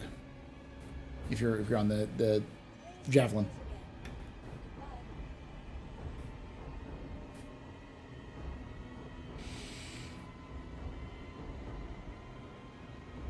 So the Flysa is a Javelin wreck. It's a historic wreck of a Javelin that crashed during the early early settlement of the early UE settlement of the verse. But it's actually there. It's not marked. You can go to it.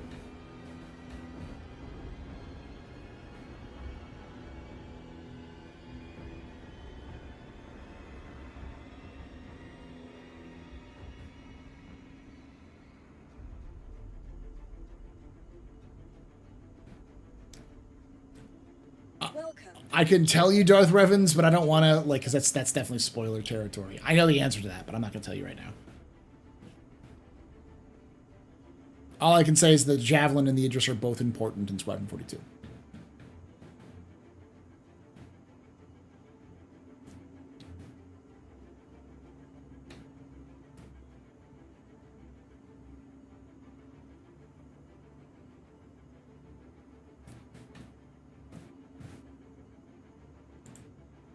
Please visit us again. Yep.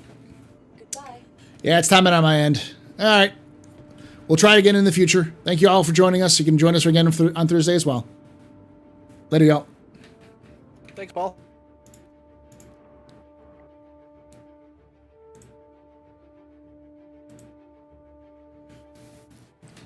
All right. We'll call it a day here, and we'll come back on Thursday. Hopefully that'll help out.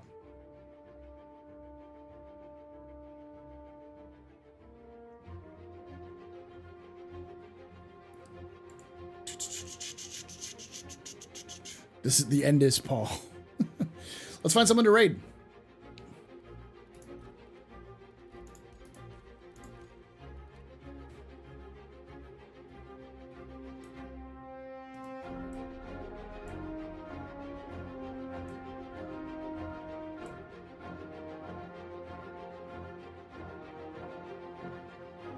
Flokin's playing. Let's go raid Flokin.